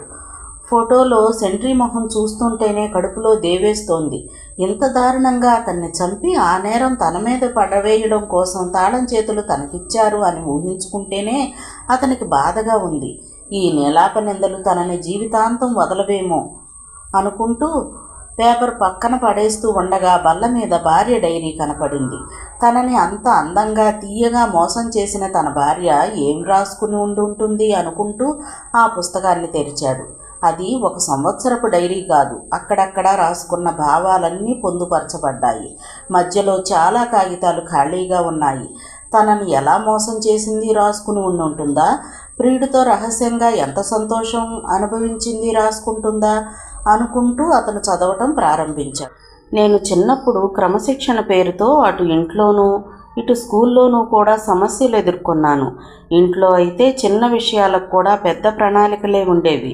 నాన్నగారు ఇంట్లో ఉన్నప్పుడు చిన్న శబ్దం కూడా చేయకూడదు. బాత్రూంలో స్నానం చేసేటప్పుడు కూని రాగం తీయకూడదు. లగ్జరీ అనే మాట మా ఇంట్లో వినిపించడానికే వీల్లేదు. ఎడ్యుకేషన్ మా ఇంట్లో పెద్దపీట వేశారు. అన్నిటికీ ఆంక్షలే, అన్నిటికీ టైంలే. ఏ విషయాలు అవసరమైనవో, ఏవి మూలాధారమైనవో అవన్నీ అనవసరమైనవిగా, మాకు సంబంధం లేనివిగాను మా ఇంట్లో ట్రైనింగ్ పొందాము. మా ఇంట్లో మనసు మీద ఇరుకుగా పనిచేసే మాటలు, నియమనిష్టలు, క్రమశిక్షణలు. పిల్లలు టీ కాఫీ తాగకూడదు, గట్టిగా నవ్వకూడదు. ఇలాంటి పరిస్థితుల్లో మేము బెలూన్లలో బంధింపబడిన గాలిలా పెరిగాము. ఆ రోజు ఇంట్లో ఎవ్వరూ లేకుండా చూసి మేము దొంగతనంగా తెచ్చుకున్న సెక్స్ బుక్లో ఫోటోలు చూడసాగాం. మా ఇంట్లో ఎంత స్ట్రిక్ట్ అంటే కనీసం పక్కింటి నుండి అడిగి తెచ్చుకున్న వీక్లీ ఎవరైనా చదువుతూ కనపడ్డారంటే ఆ పూట వారికి పస్తే. అందుకే అప్పుడప్పుడు వాటిని కూడా చాటుగా చదువుతూ ఉంటాం. అయితే అలాంటి పుస్తకం ఇంతకు ముందెప్పుడూ చూడలేదు. రోజీ అని నాకు ఫ్రెండ్ ఉంది.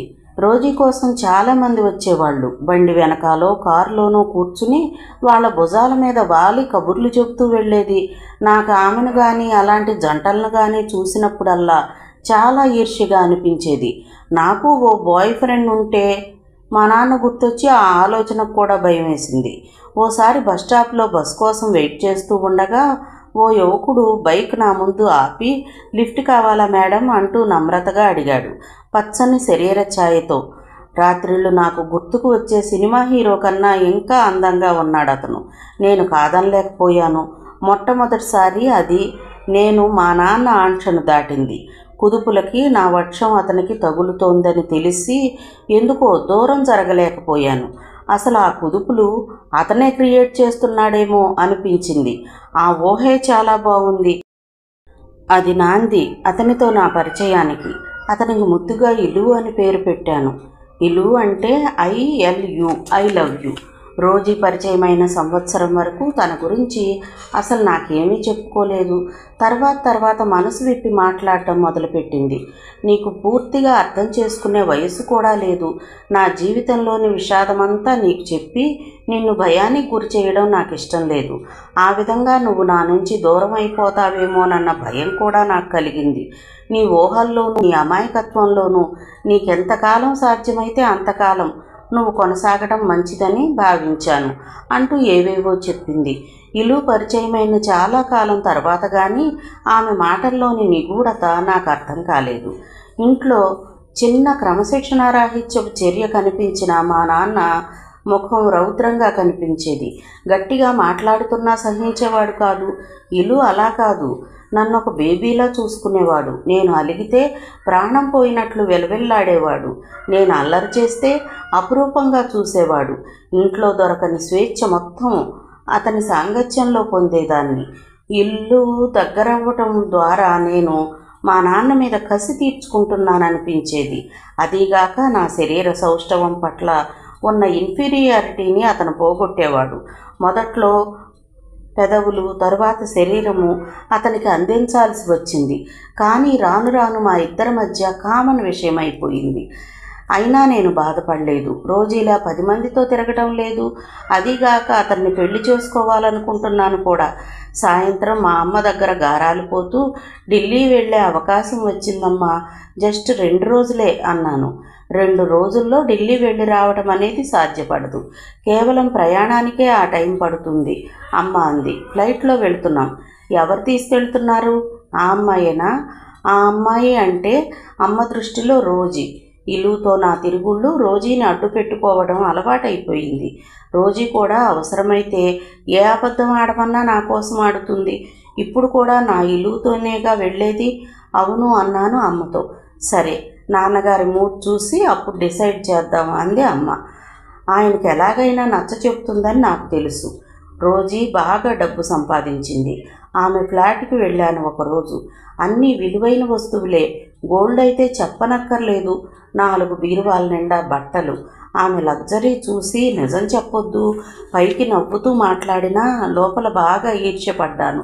కానీ అవి ఎలా సంపాదించిందో అర్థమయ్యాక ఈర్ష్య కలిగినందుకు బాధపడ్డాను. ఈ దేశంలోనున్న మధ్యతరగతి వాళ్లలో ఇంచుమించు 90% మంది తమ 3 కాలాన్ని సంపద, కీర్తి ఈ రెండిటి మీద మోజుతో ఆ దిశగా పయనిద్దామని తాపత్రయపడుతూ గడుపుతూ ఉంటారు. అయితే రోజీ మాత్రం తన ప్రయత్నంలో విజయం సాధించిందని అర్థమైంది ఆమె బ్యాంకు బ్యాలెన్స్ చూశాక. ఆ రోజు శోభాడే పుస్తకం చదివాను. అందులో అంజలి పాత్ర అచ్చు నాలాగే ఉంది. తను ఈ పుస్తకం నాకెందుకు ఇచ్చాడో అర్థం కాలేదు. రోజీ ఓ రోజు నన్ను హెచ్చరించింది. మా అందరికన్నా భిన్నమైన అమ్మాయి అనుకున్నాను. నువ్వు కూడా మాలో కలిసిపోవడం నాకు బాధగా ఉంది అని. ఏమిటి నువ్వనేది? నిజంగానే నాకు అర్థం కాలేదు. అతనితో నీ పరిచయం గురించి నేను చెప్పేది అంది. అతన్ని నేను ప్రేమిస్తున్నాను. అంత ప్రత్యేకత ఏం కనిపించింది నీ కథంలో? రోజీ కూడా పరిచయాల గురించి భిన్నంగా మాట్లాడడం నాకు ఆశ్చర్యం కల్పించింది. ఇల్లు గురించి పూర్తిగా ఆమెకు విడమర్చి చెప్పాలనిపించింది. నేను ప్రత్యేకంగా ఫీల్ అయ్యేటట్లు అతను చేశాడు. నీకు తెలుసా? ఇంకా ఏమేమో చెప్తున్నాను. నా లక్షణాలను అతను అభినందిస్తాడు. నా అభిరుచులకు విలువ ఇస్తాడు. నేనేం మాట్లాడినా వింటాడు. అంతేనా? ఇంకా ఏమైనా జరిగిందా? ఇదంతా ఎందుకు అడుగుతున్నానంటే నీ మార్పుకు నేను కొంత దోహదం చేశానేమో అనే ఫీలింగుతో. రోజీ నిజాయితీగా అంది. నేను కూడా అంతే నిజాయితీగా చెప్పాలనుకున్నాను. ఇందులో నువ్వు చేసిందంటూ ఏమీ లేదు అంటూ మాట్లాడాను. ఆమె దిగ్భ్రాంతిగా చూసింది. శ్రీవాణి, నువ్వు స్పృహలో ఉండే మాట్లాడుతున్నావా? ఆమె ముఖంలో ఆశ్చర్యం కనిపించింది. నీకు ఇటువంటి సున్నితమైన విషయాలు అర్థం కావులే. నీకు తెలుసా, అతను ఇంతకు ముందెప్పుడు నా అంత అందమైన అమ్మాయిని చూడలేదట. నా చేతులు పట్టుకున్నప్పుడు అతనెంత చిన్నపిల్లాడిలా మారిపోతాడో నేను చెప్పలేను అన్నాను. రోజా మరి తర్కించలేదు. ఎవరేమనుకున్నా నేను అతన్ని చూడకుండా ఉండలేను. మా నాన్నలా ఎప్పుడు ముఖంలో విసుగు ప్రదర్శించేవాడే కాదు, అలా చిరాకు లేకుండా ఎలా ఉండేవాడో నాకిప్పటికీ అర్థమయ్యేది కాదు. ఏదేమైనా అతను దూరమైతే నేను తట్టుకోలేను. ఆ దిగులుతోనే చచ్చిపోతానేమో కూడా. నాన్న ఇవ్వలేని ప్రేమ అతనిస్తున్నాడు. ఇంట్లో దొరకని భద్రతాభావం అతని సమక్షంలో కలుగుతుంది. ప్రేమించుకున్నంత మాత్రాన పెళ్లి జరుగుతుందన్న ఆశ నాకుండేది కాదు. అతనే ధైర్యం చెప్పేవాడు. మా నాన్నకి చెప్పే ధైర్యం నాకు లేదు. అతనితో లేచిపోవడానికి కూడా నేను సిద్ధమే. మా నాన్న ఓ సంబంధం నిశ్చయం చేశాడు నా కోసం. ఆయనకు ఎదురు చెప్పలేక మా అమ్మతో నా పెళ్లి విషయం కదిపాను. నాకు ఇప్పుడప్పుడే పెళ్లి చేసుకోవాలని లేదు అన్నాను. ఏం ధైర్యం చేసి పూర్తి శక్తిని కూడగట్టుకుని నిజం చెప్పేశాను. నేను ఒకతన్ని ప్రేమించాను. ఆ మాట వినగానే మా అమ్మ షాక్ అయింది. చాలాసేపు మాట్లాడలేదు. మీ నాన్నకు తెలిస్తే నిన్ను కన్నందుకు నన్ను చంపేస్తారు అంది చివరికి. ఆమెతో వాదించటం వల్ల లాభం లేదని నాకు తెలుసు. మా నాన్నను ఎదిరించి ఆవిడెప్పుడూ సమాధానం చెప్పలేదు. ఈ విషయం నేను ఆవిడతో అన్న దగ్గర నుంచి నన్ను బయటకు కదలనివ్వడం లేదు మా అమ్మ. నేనెక్కడ లేచిపోతానో అన్న భయం వల్ల అని నాకు అర్థమైంది. రోజీ వస్తే ఈ విషయం చెప్పి నా ప్రియుణ్ణి వచ్చి నన్ను తీసుకెళ్ళమని చెప్పు అన్నాను. రోజీ అతని దగ్గరికి వెళ్ళింది. నాకు తెలుసు ఇల్లు నన్ను దూరం చేసుకోలేడని. తప్పకుండా వస్తాడనే ఆశతో ఎదురు చూశాను. రోజీ ఒక్కతే తిరిగి వచ్చింది. తను చాలా బిజీ అట, 4-5 రోజుల్లో వచ్చి కలుస్తాను అని చెప్పమన్నాడు అంది. నా ఆశల మేడ బీటలు వారింది. నా పెళ్లికి ముందు రోజు కూడా రోజీని అతని దగ్గరకు పంపించాను. వస్తాను మీరు పదండి అని రోజీని పంపించేశాడు. అతను రాలేదు. నా పెళ్లి జరిగిపోయింది. ఇల్లుతో నా బంధం తెగిపోయిందని కుమిలి కుమిలి ఏడ్చాను. నా మొదటి రాత్రి అది. ఆ రాత్రే నా భర్త నన్ను అడిగాడు, ఎవరినైనా ప్రేమించావా అని. చెప్పాలని నాలుక చివరి వరకు వచ్చి ఆగింది. కానీ భయం వేసింది. ఆయన వ్యక్తిత్వం ఆ రాత్రే అర్థమైంది. అంత ఉన్నత భావాలు కలిగిన వ్యక్తిని నేనెక్కడా చూడలేదు. నేను ప్రేమించిన వ్యక్తితో కలపడానికి కూడా అతను సిద్ధపడతాననటం నన్ను బాగా కదిలించింది. ఆ తరువాత అతను ఓ అమ్మాయిని ప్రేమించానని చెప్పినప్పుడు నేను పెద్దగా బాధపడలేదు. 100% మంది పురుషులు ఆపోజిట్ సెక్స్తో కొద్దిగానైనా మానసికంగా సంబంధం కలిగి ఉంటారని నా ప్రగాఢ నమ్మకం. అందుకే అది దాచకుండా చెప్పిన ఆయన నిజాయితీని నేను అభినందించకుండా ఉండలేకపోయాను. ఆ రాత్రి నా భర్తకు నేను సెక్స్లో పూర్తిగా సహకరించాను. ఇల్లు నన్ను నిర్లక్ష్యం చేశాడన్న కసితో. ఓ రోజు నా భర్త లేని సమయంలో అతను వచ్చాడు. అతన్ని చూస్తూనే నేను బరస్ట్ అయ్యాను. ఎంత మోసం చేస్తావా అని కాలర్ పట్టుకుని చెంపలు వాయించాను. తిట్టాను, రెక్కాను, చివరికి ఏడ్చాను. చాలాసేపు అతను కామ్గా ఉన్నాడు. అసలు అతను ఏమీ అనలేకపోవడం నాకు చాలా ఆశ్చర్యాన్ని కలిగించింది. చివరికి అతను నా ఒళ్ళో తలపెట్టుకుని నీ దగ్గరకే వద్దామని బయలుదేరాను. దారిలో నాకు యాక్సిడెంట్ అయింది. స్పృహ వచ్చేసరికి నీ పెళ్లి జరిగిపోయింది అంటూ ఏడ్చేశాడు. నేను పూర్తిగా కరిగిపోయాను. ఆ సమయంలో నాకు నా భర్త గుర్తుకు రాలేదు. అతన్ని హత్తుకుని మరింతగా దగ్గరయ్యాను. అసలు అన్ని రోజులు అతన్ని వదిలి నేను ఎలా ఉండగలిగానో నాకు అర్థం కాలేదు. అతన్ని కలిశాక ఆ వెలితి స్పష్టంగా నాకు బోధపడింది. తను అతనికి దూరంగా ఉండలేను అనిపించింది. అతనిలో ఒక గుణం నన్ను కట్టిపడేసింది. నా దగ్గర చిన్నపిల్లాళ్లా ప్రవర్తిస్తాడు. నేను లేకపోతే క్షణం కూడా బ్రతకలేనన్నట్టు కళ్ళనీళ్లు పెట్టుకుంటాడు. ఆ దుఃఖంలోంచి ఆవేశంలోకి విజృంభిస్తాడు. అందుకే తరచూ అతను వస్తుంటే కాదనలేకపోయాను. నా భర్త క్యాంపులకు వెళ్ళగానే అతన్ని ఫోన్ చేసి పిలిపించుకునేదాన్ని. వెరైటీ కన్నా గొప్ప థ్రిల్ మరేమీ లేదు. నేను నీచురాల్ని. హృది గదిలో నా భర్త సడి వినిపించినప్పుడు మాత్రం ఇలుకి దూరంగా జరిగేదాన్ని. నా మనోసంచలనాన్ని పట్టించుకోకుండా తన పని తాను చేసుకుపోతూనే ఉండేవాడు. అలాంటి సమయంలో నా భర్త గుర్తుకు వచ్చినప్పుడు అతని ముందు నేను జడ పదార్థాన్నే అయ్యేదాన్ని. అంత మంచి మనిషికి ద్రోహం చేస్తున్నానన్న బాధ నన్ను రంపపు కోతకు గురిచేసేది. నిజానికి నా భర్త నన్ను చాలా బాగా చూసుకుంటాడు, దేనికి లోటు లేకుండా. అయినా నేను అతనికి దూరం కాలేకపోతున్నాను. నా మొదటి చివరి బలహీనత అతనే కావడం నా దురదృష్టం. నా విషయంలో చూసుకుంటే మాత్రం నాకు ఇప్పటికీ ఒక సందేహం పీకుతూనే ఉంటుంది. నేను కొన్ని పనులు చేయడానికి నెట్టివేయబడ్డాను అని అప్పుడప్పుడు వేదాంతిలా సర్ది చెప్పుకునేదాన్ని. కానీ అది కొద్దిసేపే. క్యాంపు నుంచి నా భర్త రోజుకో ఉత్తరం రాసేవాడు. వస్తూ నా కోసం విలువైన బహుమతులు తీసుకొచ్చేవాడు. ఒకసారి నా భర్త నెల రోజులు క్యాంపుకి వెళ్లాల్సి వచ్చింది. వెళ్ళిన రెండో రోజు నాకు ఉత్తరం రాశాడు. చాలా ఆర్ద్రంగా ఉంది ఆ ఉత్తరం. నన్నెంత ప్రేమిస్తున్నది, నేను దూరమైతే ఎంత బాధగా ఉన్నది. పూర్తిగా చదివాక నా మీద నాకే అసహ్యం వేసింది. అంత గొప్ప భర్తను మోసం చేస్తున్నానన్న బాధ నన్ను రంపపు కోతకు గురి చేసేది. ప్రతి క్షణం ముళ్ళులా పొడిచేది. ఈరోజు అతను నిజం చెప్పాడు. అతనికి యాక్సిడెంట్ కాలేదట.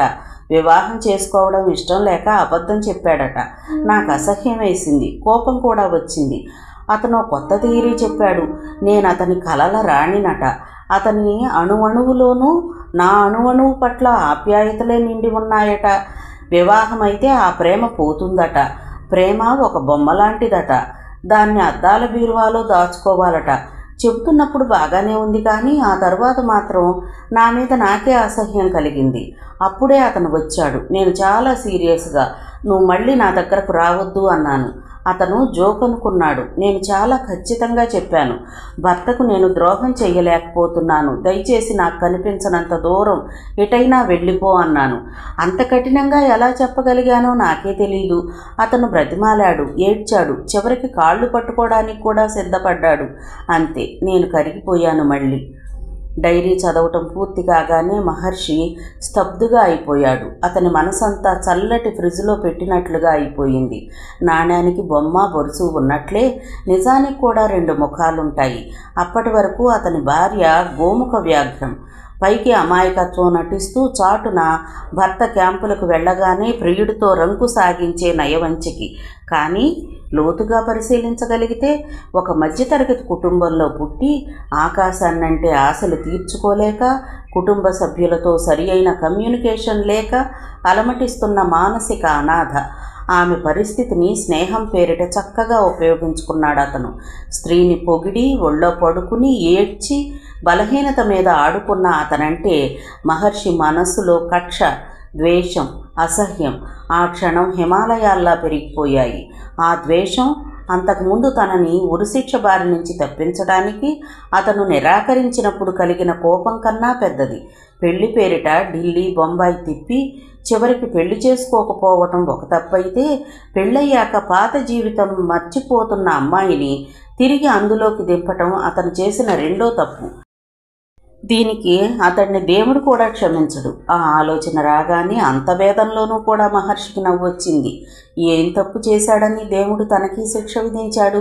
భార్య గురించిన ఆలోచనతో రైలింగ్ మీద చేతులు ఆంచి కిందకి చూస్తున్న మహర్షికి ఓ మనిషి ఆకారం పైప్ లైన్ పట్టుకుని పైకి పాకటం కనిపించింది. హోటల్ గదులు వరుసగా 2 ఫ్లాట్ల ఆకారంలో ఉన్నాయి. చీకటిగా ఉండటం వల్ల అవతల ఫ్లాట్కి అతనున్న ఫ్లాట్కి మధ్యనున్న పైప్ లైన్ పట్టుకుని ఎక్కుతోంది ఎవరైంది స్పష్టంగా కనిపించడం లేదు. ముందు అతను తన గురించి పోలీసులకు తెలిసిపోయిందేమో అనుకున్నాడు. ఆ ఆకారం మెల్లమెల్లగా పైకి పాకి పక్క రూమ్లోని బాల్కనీలో దూరింది. సరిగ్గా ముఖం కనిపించడం లేదు. చాలా పొడుగ్గా దృఢంగా ఉన్నాడు ఆ వ్యక్తి. ఇంతలో ఆ వ్యక్తి నిశ్శబ్దంగా ముందు వైపుకు వెళ్ళాడు. మహర్షికి అతను ఎవరైంది అర్థం కాలేదు. లోపల ఏం జరుగుతూ ఉంటుందో అతను ఊహించలేకపోయాడు. ఊపిరి బిగబట్టి చూడసాగాడు. ఇంతలో ఆ ఫ్లాట్లోంచి పెద్ద శబ్దం వినిపించింది. దాంతోపాటే అరుపులు. మహర్షి టెన్షన్ ఆపుకోలేక తన గది తలుపులు తెరుచుకుని క్యారిడర్లోకి వచ్చాడు. ఆ గదిలోంచి 2 వ్యక్తులు బయటకు పరిగెత్తుకొచ్చారు. వెనకే ఇందాక పైకి ఎక్కిన వ్యక్తి వాళ్లను వెన్నాడుతూ అటువైపు పరిగెత్తడం చూశాడు. అతని చేతిలో రివాల్వర్ ఉంది. మహర్షికి జరుగుతున్నదేమిటో బోధపడలేదు. విషయం ఏమిటో తెలుసుకోవాలని ఆ వ్యక్తి వెనకే అతను కూడా మెట్లెక్కాడు.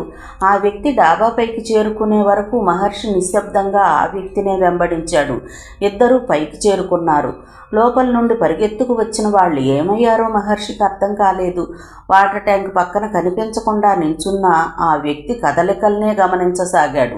అతను నడిచి వాటర్ ట్యాంక్ వైపు వస్తూ ఉండటం చూసి మహర్షి పక్కకు తప్పుకోబోయాడు. కానీ ఇంతలో ట్యాంక్కి యువతల వైపునున్న లైట్ ఫోకస్ అయ్యి ఆ వ్యక్తి ముఖం మీద పడింది. అంతే, మహర్షి సర్పద్రష్టలా ఆగిపోయాడు. ఆ వ్యక్తి తన భార్య ప్రియుడు. అతన్ని చూడగానే మహర్షి షాక్ తిన్నాడు. అసంకల్పితంగా చాటుగా జరిగాడు. అతని మెదడు కొద్ది క్షణాలు పనిచేయటం మానేసింది. కానీ అది కొద్దిసేపే. అతనిలో ఉన్న ద్వేషం మొత్తం బయటకు పడింది. తను ఈరోజు ఈ స్థితిలో ఉండడానికి అతనే కారణం. ఒక సంసార స్త్రీతో వ్యభిచారం కొనసాగిస్తూ రెడ్ హ్యాండెడ్గా పట్టుబడి తన పరువుకు మచ్చ వస్తుందేమోనన్న భయంతో ఒక వ్యక్తి ఉరికంబం ఎక్కుతున్నా ఏమీ పట్టనట్టు ఉండిపోయిన కిరాతకుడు. మహర్షి పిడికిళ్ళు బిగుసుకున్నాయి. ఆవేశం వివేకాన్ని జయించింది. సరిగ్గా అప్పుడే అతను పెట్టగోడ దగ్గరకు వెళ్ళి కిందికి తొంగి చూస్తున్నాడు. వెనక నుంచి మహర్షి గాలి కన్నా వేగంగా వెళ్ళి అమాంతం అంత ఎత్తు నుంచి అతన్ని కిందికి తోసేశాడు. ఏం జరిగిందో గమనించే లోపల అతని శరీరం 3 అంతస్తుల పైనుంచి నేల మీద దబ్బున పడిపోయింది. శబ్దమైంది. ఆ తరువాత నిశ్శబ్దం మిగిలింది. హుడా మార్కెట్ యార్డ్లో 50 కిలోమీటర్ల వేగంతో దూసుకొచ్చింది సన్ని. గట్టిగా వినిపించిన బ్రేకుల శబ్దాలకి తమ పనుల్లో హడావిడిగా ఉన్న జనమంతా ఓ క్షణం తల తిప్పి చూశారు. బైక్ మీద వచ్చి ఆగిన అమ్మాయి వారిని పట్టించుకోలేదు. స్టైలుగా జుట్టును వెనక్కి నెట్టుకుంటూ స్టాండ్ వేసింది. హుడా మార్కెటింగ్ యార్డ్లో సైకిళ్లకు, స్కూటర్లకు, కార్లకు విడివిడిగా పార్కింగ్ స్థలాలున్నాయి. అయితే సన్నీ మీద దిగిన అమ్మాయి కార్ పార్కింగ్ ఓన్లీ అని రాసి ఉన్న బోర్డుని చూసి కూడా అదేదో మామూలు విషయంలా బైక్ని ఓ కారు పక్కన పార్కింగ్ చేసింది. ఆమె స్టాండ్ వేస్తున్న తీరు ఎవరినైనా ఓ క్షణం నిలిపివేయక తప్పదు. ఆమె స్టాండ్ వేసి వెనుక తిరుగుతుండగా ఒక అతను ఆమె దగ్గరకు వచ్చాడు. చూడండి మేడం, ఇక్కడ కారు మాత్రమే పార్క్ చేయాలి అన్నాడు. అతని కంఠం గంభీరంగా పలికింది. పార్క్ చేయడానికి మా కార్ లేదండి, చిలిపితనం ముట్టిపడే చిరునవ్వుతో అంది. ఆమె అలా నవ్వుతుంటే విల్లుని మధ్యకు వంచినట్లు వంగింది ఆమె పై పెదవి. ఆమె మాటల్లోని రిటార్డును గమనించి, అది కాదండి, ఇక్కడ బైక్ పార్క్ చేయకూడదు అని సరిదిద్దుకున్నాడు. ఆమె అందం అతన్ని తడబడేటట్టు చేస్తోంది. ఆమె అతన్ని ఓసారి కింద నుండి పై వరకు పరిశీలించి చూసి చిరుగాలికి నుదురుపై పడే ముంగురుల్ని మళ్ళీ వెనక్కి తోసుకుంటూ, ఎంతకీ ఆ విషయం చెప్పడానికి మీరెవరండి అని అల్లరిగా ప్రశ్నించింది. నేను ఈ ఏరియా ఏసీపీని, సివిల్ డ్రెస్లో ఉన్న అతను జవాబిచ్చాడు. ఆమె గతుక్కుమని వెంటనే సర్దుకుని, మీ ఐడెంటిటీ కార్డు ఓసారి చూపిస్తారా అని అడిగింది. అతని బ్రుకుటి ముడిపడింది. ఏదో అనబోయి మళ్ళీ ఆ ఆలోచన విరమించుకుని జేబులోంచి కార్డు తీసి చూపించాడు. ఆమె భయపడి అతన్ని మంచి చేసుకోవడానికా అన్నట్లు, మీరింత పెద్ద ఆఫీసర్ అయి ఉండి ఇలాంటి చిన్న కేసులను పట్టుకోవడం ఏంటండి అంది సానుభూతిగా. పోలీస్ ఆఫీసర్గా కాకున్నా ఒక సామాన్య పౌరుడిగా నేను ఈ విషయాన్ని చెప్పొచ్చు. రూల్స్కి వ్యతిరేకంగా మీరిక్కడ బైక్ పార్క్ చేశారు. అది ప్రశ్నించిన ఓ పోలీస్ అధికారిని తన ఐడెంటిటీ చూపించమని నిలదీశారు. అలా అడిగే అధికారం నాకుంది కదండి. మీరు అధికారాల గురించి మాట్లాడుతున్నారు కాబట్టి నేను రూల్స్ గురించి మాట్లాడుతున్నాను. మీ బైక్ని కోర్టులో జరిమానా చెల్లించి విడిపించుకోవచ్చు. ఆమెకి ఏమనాలో తోచలేదు. బతిమాలటానికి అహం అడ్డొచ్చింది. అంతలో ఓ కారు అక్కడికి వచ్చి ఆగింది. దానిపై పోలీస్ అని వ్రాసి ఉంది. అందులోంచి కమిషనర్ ఆఫ్ పోలీస్ దిగాడు. తేజ అతనికి సెల్యూట్ చేశాడు. హలో మిస్టర్ తేజ, ఏమిటి విషయం అన్నట్టు అతని వైపు చూశాడు ప్రశ్నార్థకంగా. తేజ ఏదో చెప్పబోయేంతలో ఆమె కల్పించుకుని, సార్, ఇతను నా అడ్రస్ చెప్పమని, లేకపోతే రాంగ్ పార్కింగ్ కింద బైకును కోర్టుకు పంపిస్తానని బెదిరిస్తున్నాడు కంగారు నటిస్తూ అంది. రవితేజ షాక్ తగిలినట్లు అవాక్కయ్యాడు. ఒక్క క్షణం ఈ హఠాత్ సంఘటనకు బెత్తరపోయి వెంటనే తేరుకుని, నో సార్, అన్ని అబద్ధాలు చెబుతోంది ఈ అమ్మాయి, అసలేం జరిగిందంటే అంటూ చెప్పబోయాడు. ఆమె అతన్ని మాట్లాడనివ్వలేదు. నిజం సార్, కార్డు చూపించమని, నేను ఐపీఎస్ ఆఫీసర్ని, నీ అడ్రస్ చెప్పు అంటూ వేధిస్తున్నాడు సార్ అంటూ గొంతు హెచ్చింది. అప్పటికే జనం మూగుతున్నారు. నన్ను అబ్బాయి ఏడిపిస్తున్నాడు అని ఒక అమ్మాయి అబద్ధం చెప్పి నమ్మించడం చాలా సులభం. అదే ఓ అమ్మాయి నన్ను ఏడిపిస్తుంది అని అబ్బాయి చెప్పినా ఎవరూ నమ్మరు. దీనికి కమిషనర్ ఆఫ్ పోలీస్ కూడా అతీతుడేమీ కాదు. పైగా చుట్టూ జనం. మిస్టర్ తేజ, ఒక బాధ్యత గల ఆఫీసర్ పై ఉండి ఏమిటి నీ ప్రవర్తన అన్నాడు అధికార స్వరంతో. తేజ మాట్లాడలేదు. ఆ అమ్మాయి నాటకం విజయవంతమైందని అతనికి అర్థమైంది. ఇక వాదించి లాభం లేదని కూడా తెలిసిపోయింది. ఆయన తత్వం బాగా తెలుసు. అందుకే సారీ అనేసి అక్కడి నుండి వెళ్ళిపోయాడు. వెళుతూ ఆమె మొహంలోకి ఓసారి చూశాడు. ఆమె మొహంలో అల్లరి అతడిని చిలిపిగా వెక్కిరించింది. సన్నగా ఎవ్వరికీ తెలియకుండా కన్ను కొట్టినట్టు కూడా అనిపించింది. అతడు తన వాహనం వైపు వెళుతుంటే వెనక నుండి ఆయన ఆ అమ్మాయిని ప్రశ్నించడం వినిపించింది. నీ పేరేంటమ్మా? ఆమె మొహం మరింత అమాయకంగా పెట్టి నా పేరు సిరిచందనండి అంది.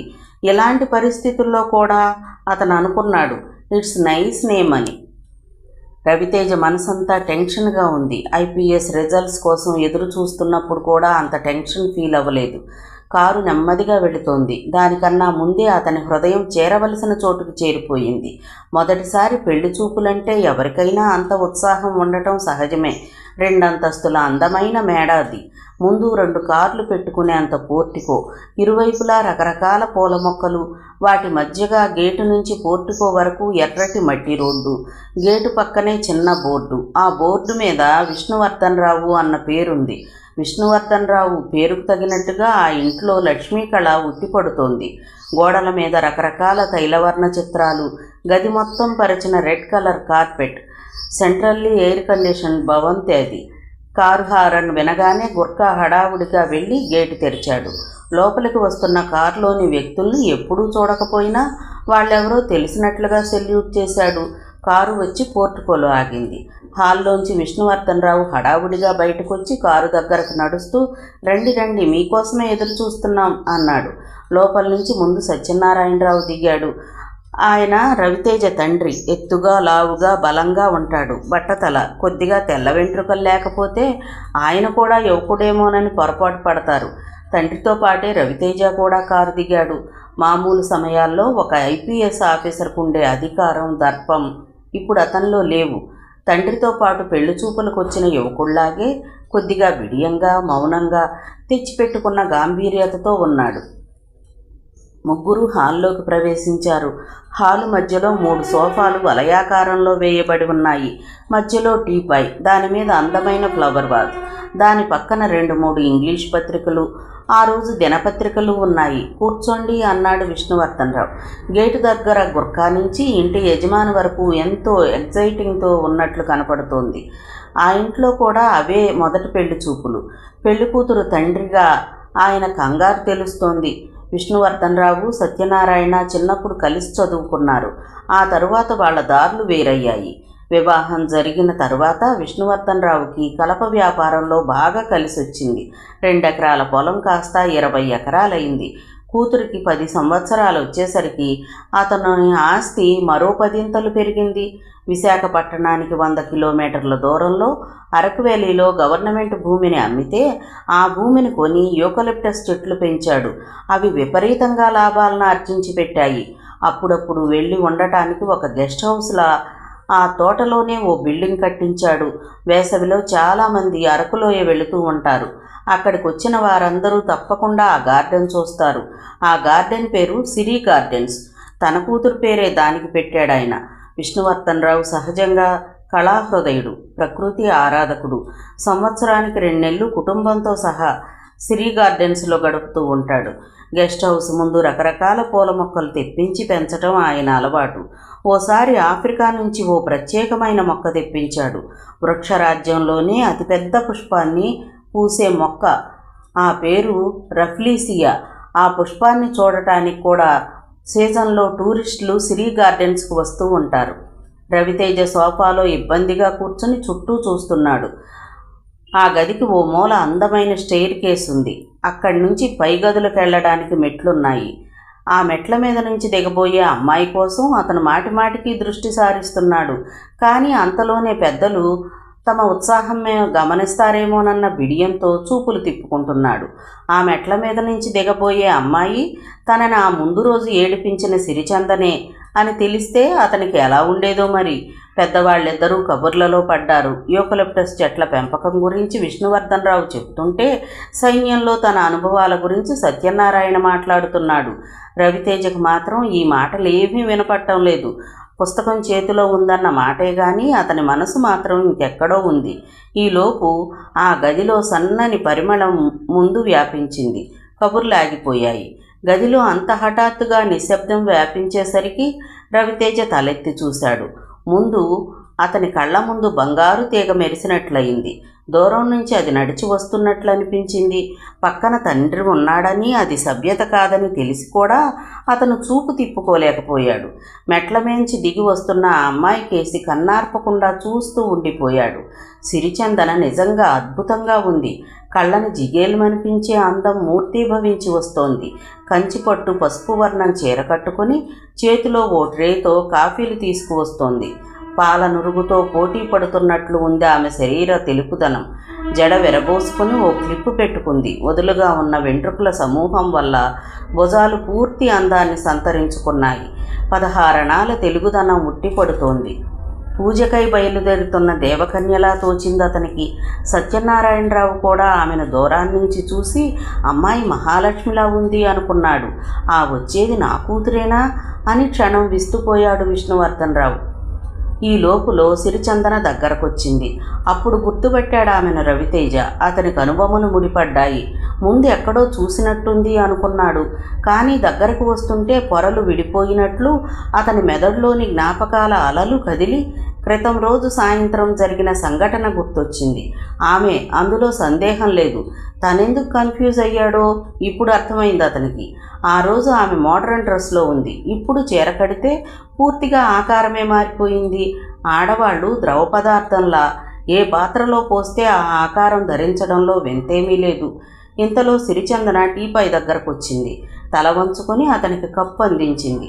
రవితేజ ముఖం సీరియస్గా ఉంది. కమిషనర్ ముందు తన మీద కంప్లైంట్ చేసి చిలిపిగా నవ్విన సిరిచందన ఇప్పుడు ఇలా ఒద్దికగా ఏమీ తెలియనట్లు కాఫీ అందిస్తుంటే అతనికి ఒళ్ళు మండిపోతోంది. తను ఆమెను గుర్తించినట్లు తెలియాలని మొహాన్ని మరింత సీరియస్గా పెట్టుకున్నాడు. అయితే సిరిచందన ఇదేమీ గమనించినట్లుగా లేదు. తండ్రికి కూడా కాఫీ అందించి అక్కడి నుండి వెళ్ళిపోయింది. రవితేజ హతాశుడయ్యాడు. ఇద్దరిని ఒంటరిగా కూర్చోబెడతారని, అప్పుడు ఆమెను దులిపేయొచ్చని అనుకున్నాడు. కానీ ఆ అవకాశం దొరకలేదు. ఆమె తనను గుర్తుపట్టిందా? గుర్తుపెట్టి కూడా అలా తల ఉంచుకొని సిగ్గు నటిస్తోందా? ఈలోపు లోపల నుంచి విష్ణువర్ధనరావు భార్య వచ్చింది. ఆమెను సత్యనారాయణకి పరిచయం చేశాడు. వాళ్ళు ముగ్గురు కూర్చొని ఏదో మాట్లాడుకుంటున్నారు. రవితేజ మాత్రం తన ఆలోచనల్లో తనున్నాడు. కాఫీ తాగు బాబు అన్నాడు విష్ణువర్ధనరావు. అన్యమనస్కంగానే కప్పు అందుకొని ఒక గుక్క తాగి తిరిగి ప్లేట్లో పెట్టబోతూ అలాగే ఆగిపోయాడు రవితేజ. కప్పు తీసిన చోట ప్లేట్కి గుండ్రంగా కట్ చేసి అతికించిన ఓ తెల్ల పేపర్ మీద అందమైన అక్షరాలు SORRY సారీ అని కనిపించాయి. ఒక్కసారిగా మేఘాలు విడిపోయినట్లు అనిపించింది. తలెత్తి పైకి చూశాడు. రైలింగ్ ఆనుకొని బాల్కనీ మీద సిరిచందన నిలబడి ఉంది. అతడు తన వైపు చూడగానే అతనికి మాత్రమే అర్థమయ్యేటట్లు సన్నగా నవ్వింది. ఆ తర్వాత 2 చెంపలు కొట్టుకున్నట్లుగా అల్లరిగా అతన్ని క్షమాపణ అడిగింది. రవితేజ పెదాలు బిగబట్టి నవ్వు ఆపుకున్నాడు. అతని మనసు స్వేచ్ఛా విహంగంలా ఎక్కడెక్కడో తేలిపోతూ ఉంది. చాలామంది అమ్మాయిలు అందంగా ఉంటారు. అందులో చాలామంది ఆరోగ్యంగా కూడా ఉంటారు. కానీ మానసికంగా ఆరోగ్యంగా, నిరంతరం హుషారుగా, అల్లరిగా, చిలిపిగా, ప్రపంచంలోని ఆనందమంతా తమ సొంతమన్నట్లుగా ఉండే అమ్మాయిలు చాలా తక్కువ మంది ఉంటారు. అలాంటి అమ్మాయి తన భాగస్వామి కాబోతుందంటే పెళ్లి చూపులకు కూర్చున్న ఏ అబ్బాయి మనసు అయినా విహంగమే కదా. తేజ భోజనం ముగిస్తుండగా టెలిఫోన్ మోగింది. తేజ అప్పుడే చేతులు కడుక్కుంటున్నాడు. నాప్కిన్తో చేతులు తుడుచుకుంటూ వెళ్ళి ఫోన్ ఎత్తి, హలో తేజ హియర్ అన్నాడు. హలో, మీకు విషయం చెప్పాలని ఫోన్ చేశాను. చెప్పమంటారా? అవతల నుండి ఎవరిదో ఓ అమ్మాయి కంఠం వినిపించింది. ఇంతకీ మీరెవరు? తేజ ప్రశ్నించాడు మొహాన్ని చిట్లిస్తూ. నేనెవరో మీకు అనవసరం సార్, కానీ నేను చెప్పబోయే విషయం మీ జీవితానికి ఎంతో అవసరం. అవతలి కంఠంలో సీరియస్నెస్ తొంగి చూసింది. ఎంతకీ ఏమిటంత ముఖ్యమైన విషయం?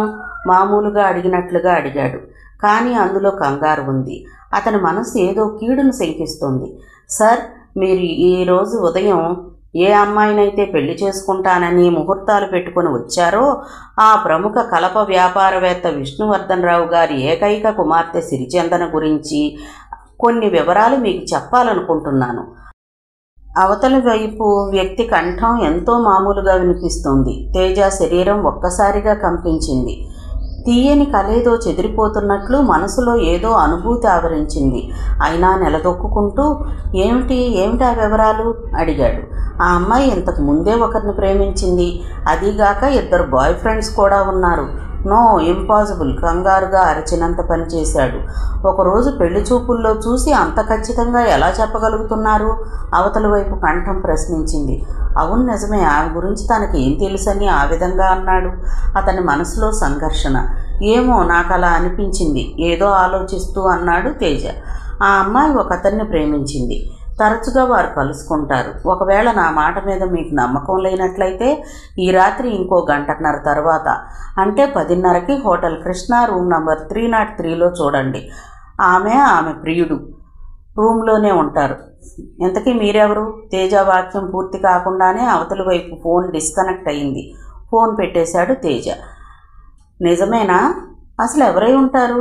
ఎవరైనా గిట్టని వారు చెప్పారా? సిరిచందనకి ఎవరైనా శత్రువులున్నారా? అతని మనసులో 1,00,000 ప్రశ్నలు. అతని నుదురు చిరుచెమటతో తడిసింది.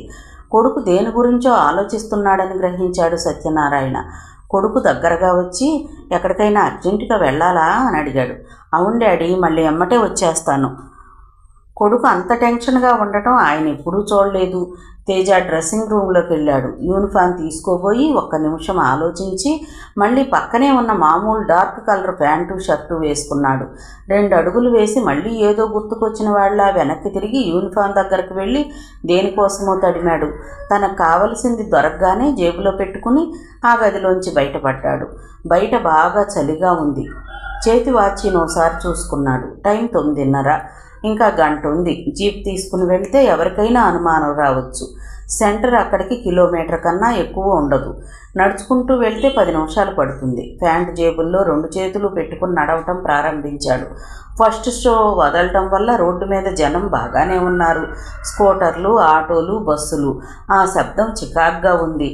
అతని మనసులోని ఆలోచనల్లా దాదాపు సెంటర్ దగ్గరకు వచ్చేశాడు. అక్కడి నుండి ఇంకో 2-3 ఫర్లాంగులు వెళితే అక్కడ ఉంటుంది ఆ హోటల్. కానీ అప్పుడే వెళ్ళటానికి అతని మనసు అంగీకరించలేదు. దేనికోసమో అటూ ఇటూ చూశాడు. రోడ్డుకు పక్కగా ఓ పాన్ షాప్ కనిపించింది. ట్రాఫిక్ను తప్పించుకుంటూ షాప్ దగ్గరకు వెళ్ళాడు. ఓ సిగరెట్ ప్యాకెట్ తీసుకుని సిగరెట్ వెలిగించాడు. గుండెల నిండా పొగ పీల్చి వదులుతూ ఆలోచించసాగాడు. సిరిచందన ఎంత అందంగా ఉంటుంది!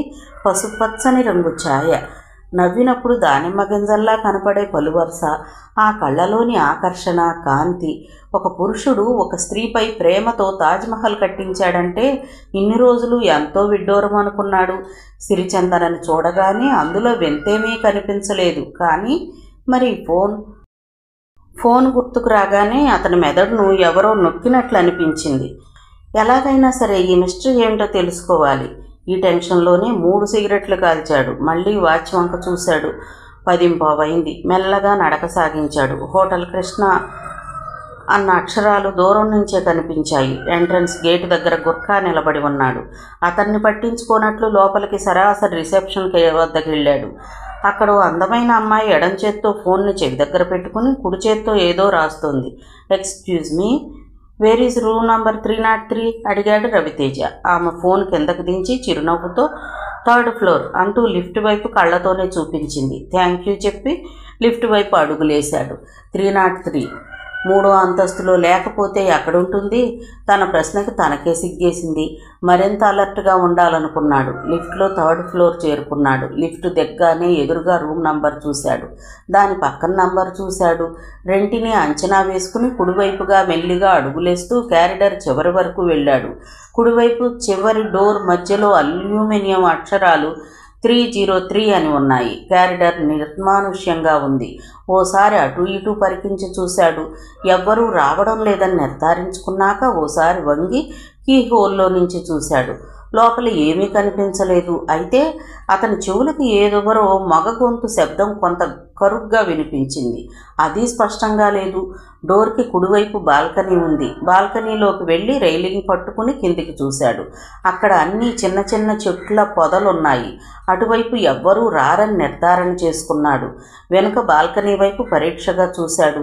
అతడు నిలబడ్డ స్థలానికి కొంచెం కుడిచేతి వైపుగా గోడ పూర్తిగా అయిపోయింది. అక్కడి నుండి కనిపిస్తున్నాయి పైన వాటర్ ట్యాంక్ నుండి వచ్చే 2 పైపు లైన్లు. బాల్కనీ రైలింగ్ మీద ఒక కాలు ఆనించి ఇంకో కాలు పైప్ లైన్ మీద పెట్టాడు. ఇప్పుడు అతని తల రూమ్ పైభాగంలో ఉన్న వెంటిలేటర్కి సమాంతరంగా వచ్చింది. అందులో నుండి తల పెట్టి కిందికి చూశాడు. గదిలో సిరి ఉన్నట్లయితే అతను కాముగా వెళ్ళిపోవడానికే నిశ్చయించుకున్నాడు. కానీ గదిలో పావుభాగం మాత్రమే కనిపిస్తోంది. అది డోర్కి ముందు భాగమే. లోపల ఎవరో కదులుతున్నట్లు అనిపించింది. పరీక్షగా చూశాడు.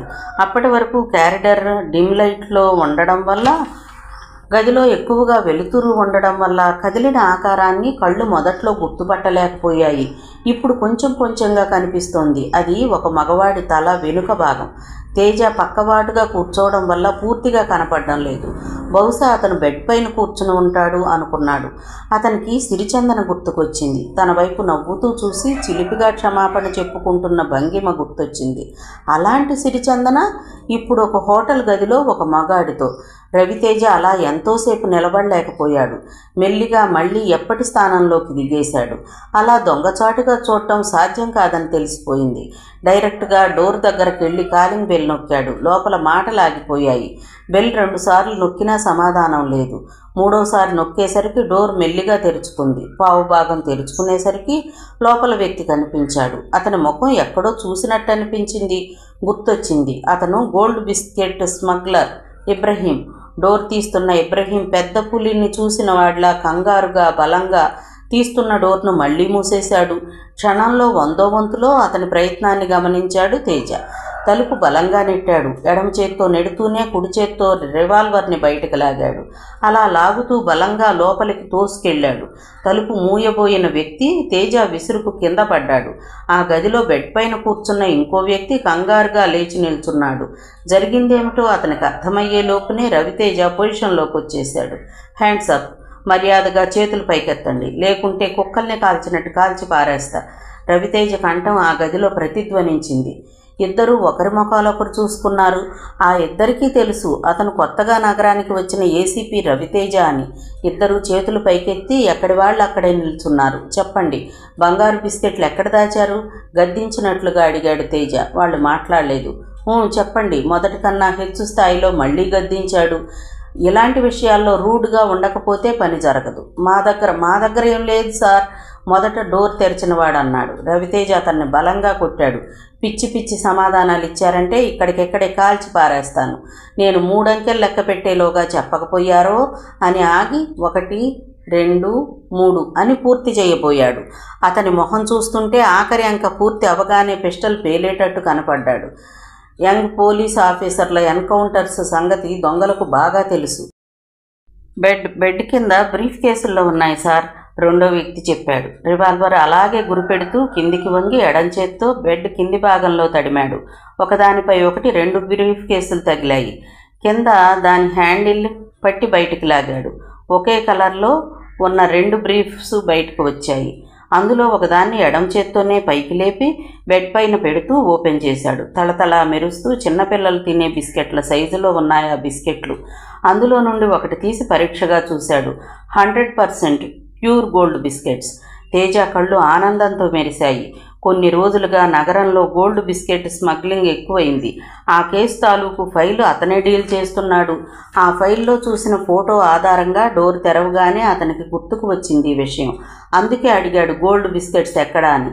నిజానికి తేజాకు కూడా అప్పటి వరకు అనుమానంగానే ఉంది. అసలు తనెందుకు ఎక్కడికి వచ్చాడో పూర్తిగా మర్చిపోయాడు. ఇప్పుడు పూర్తిగా డ్యూటీలో ఉంది అతని మైండ్. ఆ హోటల్ చాలా ఖరీదైంది కావడం వల్ల బెడ్కి హెడ్ సైడ్ బెడ్ ల్యాంప్ పక్కనే ఫోన్ కనిపించింది. వెంటనే ఆ వైపు కదిలాడు. రివాల్వర్ మాత్రం వారి వైపు గురిపెట్టబడి ఉంది. ట్రిగ్గర్ మీద వేలు ఎలర్ట్గా ఉంది. తాము ఏమాత్రం రియాక్ట్ అయినా ఆ వేలు కదపడం, రివాల్వర్ పేలడం, తాము చావడం ఖాయమని వారికి తెలుసు. చేతులు అలాగే ఎత్తిపట్టి నిల్చుని ఉన్నారు ఆ పేరు మోసిన స్మగ్లర్స్.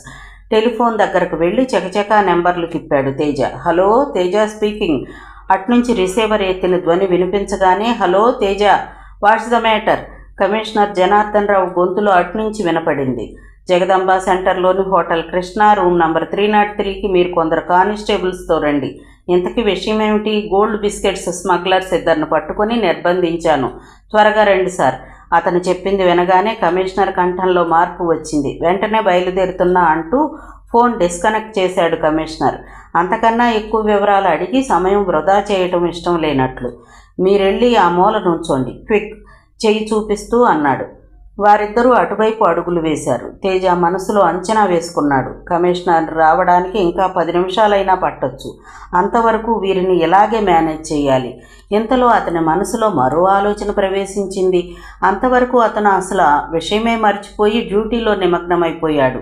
సిరిచందనపై వచ్చిన అభియోగం అంతా వట్టిదే. ఎవరో తనని ఆట పట్టించడానికి ఫోన్ చేశారు, లేదా రూమ్లో స్మగ్లర్లు ఉన్నారని ఖచ్చితంగా తెలిసి వారిని పట్టించడానికి ఇలా చేసి ఉంటారు. ఒకవేళ ఈ స్మగ్లర్స్ పడని వాడెవడైనా వీరిని పట్టివ్వడానికి అలా ఫోన్ చేశాడా? అలా అయితే డైరెక్ట్గా స్మగ్లర్స్ ఫలానా చోట ఉన్నారని ఫోన్ చేయొచ్చు కదా. అలా చేస్తే తను నమ్మడని ఈ విధంగా చేశారా? మొత్తం మీద సిరి గురించి చెప్పినదంతా ఒట్టి ట్రాషేనా? ఆ ఆలోచన రాగానే అతని మనసంతా ఊహాలోకాల్లో తేలిపోయింది. క్షణంపాటు అతను ఆలోచనల్లో పరిసరాలను గమనించడం మానేశాడు. అతడు వారినే చూస్తున్నా అతని చూపుల్లో జీవం లేకపోవటం ఆ స్మగ్లర్లు గ్రహించారు. అతడు ఏదో ఆలోచనల్లో ఉన్నాడని నిర్ధారించుకున్నాక తప్పించుకోవడానికి ఇంతకంటే మంచి అవకాశం రాకపోవచ్చని అప్పటికప్పుడే పథకం ఆలోచించసాగారు. వారికో విషయం నిర్ధారణగా తెలుసు, ఇంకా సేపట్లో కమిషనర్ తన బలగంతో వచ్చి అరెస్ట్ చేస్తాడు. ఆ తరువాత చేయగలిగేదేమీ ఉండదు. ఆ ఆలోచన వచ్చాక వాళ్ళు రిస్క్ తీసుకోదలుచుకున్నారు. తమ పథకాన్ని వెంటనే అమలుపరుస్తూ అందులో ఒకడు పక్కనే డ్రెస్సింగ్ టేబుల్ మీద ఉన్న ఇత్తడి ఫ్లవర్ వాజ్ తీసి గురి తప్పకుండా తేజ చేతిలో ఉన్న రివాల్వర్కు తగిలేటట్టుగా విసిరాడు.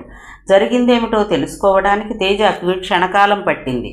తాను సిరి ఆలోచనల్లో ఉంటే వాళ్ళు అది మంచి అవకాశంగా తీసుకున్నారని అర్థమైంది. కానీ అప్పటికే ఆలస్యమైపోయింది.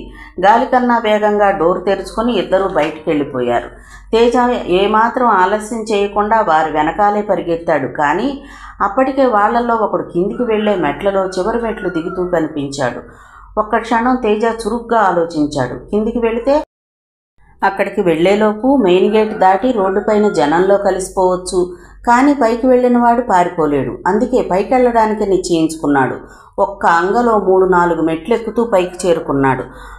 హోటల్ 3 అంతస్తులదే కావడం వల్ల నిమిషం కూడా పట్టలేదు డాబా పైకి చేరుకోవడానికి. పైనంతా చీకటిగా ఉంది. మెట్లకి పక్కనే ఓ చిన్న రూమ్ ఉంది. దానిపైన సిమెంట్ రేకులేసి ఉన్నాయి. దానికి ఓ 5 గజాల దూరంలో పెద్ద వాటర్ ట్యాంకు సిమెంటుతో కట్టబడి ఉంది. ఆ పక్కనే మరో ప్లాస్టిక్ సింటెక్స్ వాటర్ ట్యాంకు ఉంది. పైకొచ్చిన వాడు బహుశా అక్కడే దాక్కుని ఉండొచ్చు అని ఆలోచిస్తూ ముందుకు అడుగులు వేశాడు. తాను పొరపాటు చేశానని అతనికి గుర్తొచ్చింది. కంగారులో రివాల్వర్ తీసుకురాకుండా వచ్చేశాడు. తన పొరపాటుకు తిట్టుకుంటూ black colour Sintex water tanker దగ్గరకు వచ్చేశాడు. ఆ చీకట్లో అంగుళం పరీక్షగా చూస్తున్నాడు. అయినా ఆ వచ్చినవాడు కనిపించలేదు. పూర్తి డాబా అంతా పరీక్షగా చూశాడు. ఆ వచ్చినవాడి ఆధారాలేమీ కనపడలేదు. విలువైన వస్తువు చేతికి దొరికి మళ్ళీ ఎక్కడో జారవిడుచుకున్నట్లు అతని మనసంతా అసంతృప్తితో నిండిపోయింది. మళ్ళీ ఓసారి పరీక్షగా చుట్టూ చూశాడు. ఆ డాబాకి రైలింగ్ లేదు. భవిష్యత్తులో మళ్ళీ పైన కట్టడానికి అన్నట్లుగా ఇనప చువ్వలు వదిలిపెట్టారు. ఒకవేళ పైనుండి కింది అంతస్తులోకి బాల్కనీలోకి దూకాడేమో అన్న ఆలోచన రాగానే వెంటనే బిల్డింగ్ చివరికంటా వచ్చి కిందికి చూశాడు. అతని ఊహ కరెక్టే. కింద బాల్కనీ ఉంది. కానీ ప్రత్యర్థి పైనుండి బాల్కనీలోకి దూకాలంటే చాలా కష్టం. ఒకవేళ దూకిన శరీరానికి తప్పకుండా దెబ్బలు తగులుతాయి. అలా తగిలితే అతడు అక్కడ ఉండే తీరాలి. ఒకవేళ తను వచ్చి చూస్తే కనిపించకుండా ఉండటం కోసం మరింత లోపలికి జరిగాడేమో. అలా అనుకుని కొద్దిగా వంగి చూశాడు. అంతే.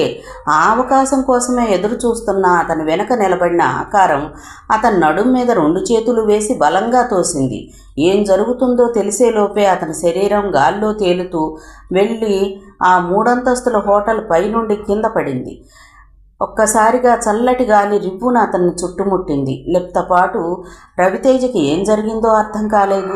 ముక్కులో నుంచి నోట్లోంచి గాలి లోపలికి వెళ్ళి ఉక్కిరిబిక్కిరయ్యాడు. కళ్ళు తేలిపోయాయి. అతని శరీరం వేగంగా భూమి వైపుకు దూసుకుపోసాగింది. చావుకి బ్రతుక్కి మధ్యన కొన్ని క్షణాల వ్యవధిలో పట్టు దొరుకుతుందేమోనని రవితేజ చేతులు కాళ్ళు కదిలాయి.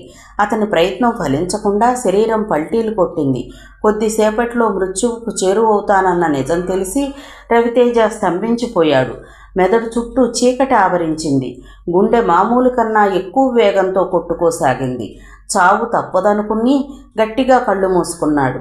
అయిపోయింది. తన జీవితానికి ఇదే అంతిమ ఘడియలు. బాధను భయాన్ని జయించిన అతీతమైన పరిస్థితుల్లో అతని అంతర్చక్షువు తెరుచుకుంది. ఉరికంబం ఎక్కబోతున్న ఖైదీలో కలిగే సంచలనం రవితేజలో కలిగింది. వెనక్కి చేతులు కట్టుకుని ఉరికంబం వైపు నడుస్తున్న మనిషి ఆ సమయంలో అక్కడి నుండి ఎలా తప్పించుకోవాలా అని ఆలోచించడు. పుట్టిన ప్రతివాడు ఎప్పుడో ఒకప్పుడు చావక తప్పదనే ఆలోచన వల్ల మృత్యువుతో రాజీకి వస్తాడు. అతను చేసిన నేరానికి పశ్చాత్తాపడ్డా?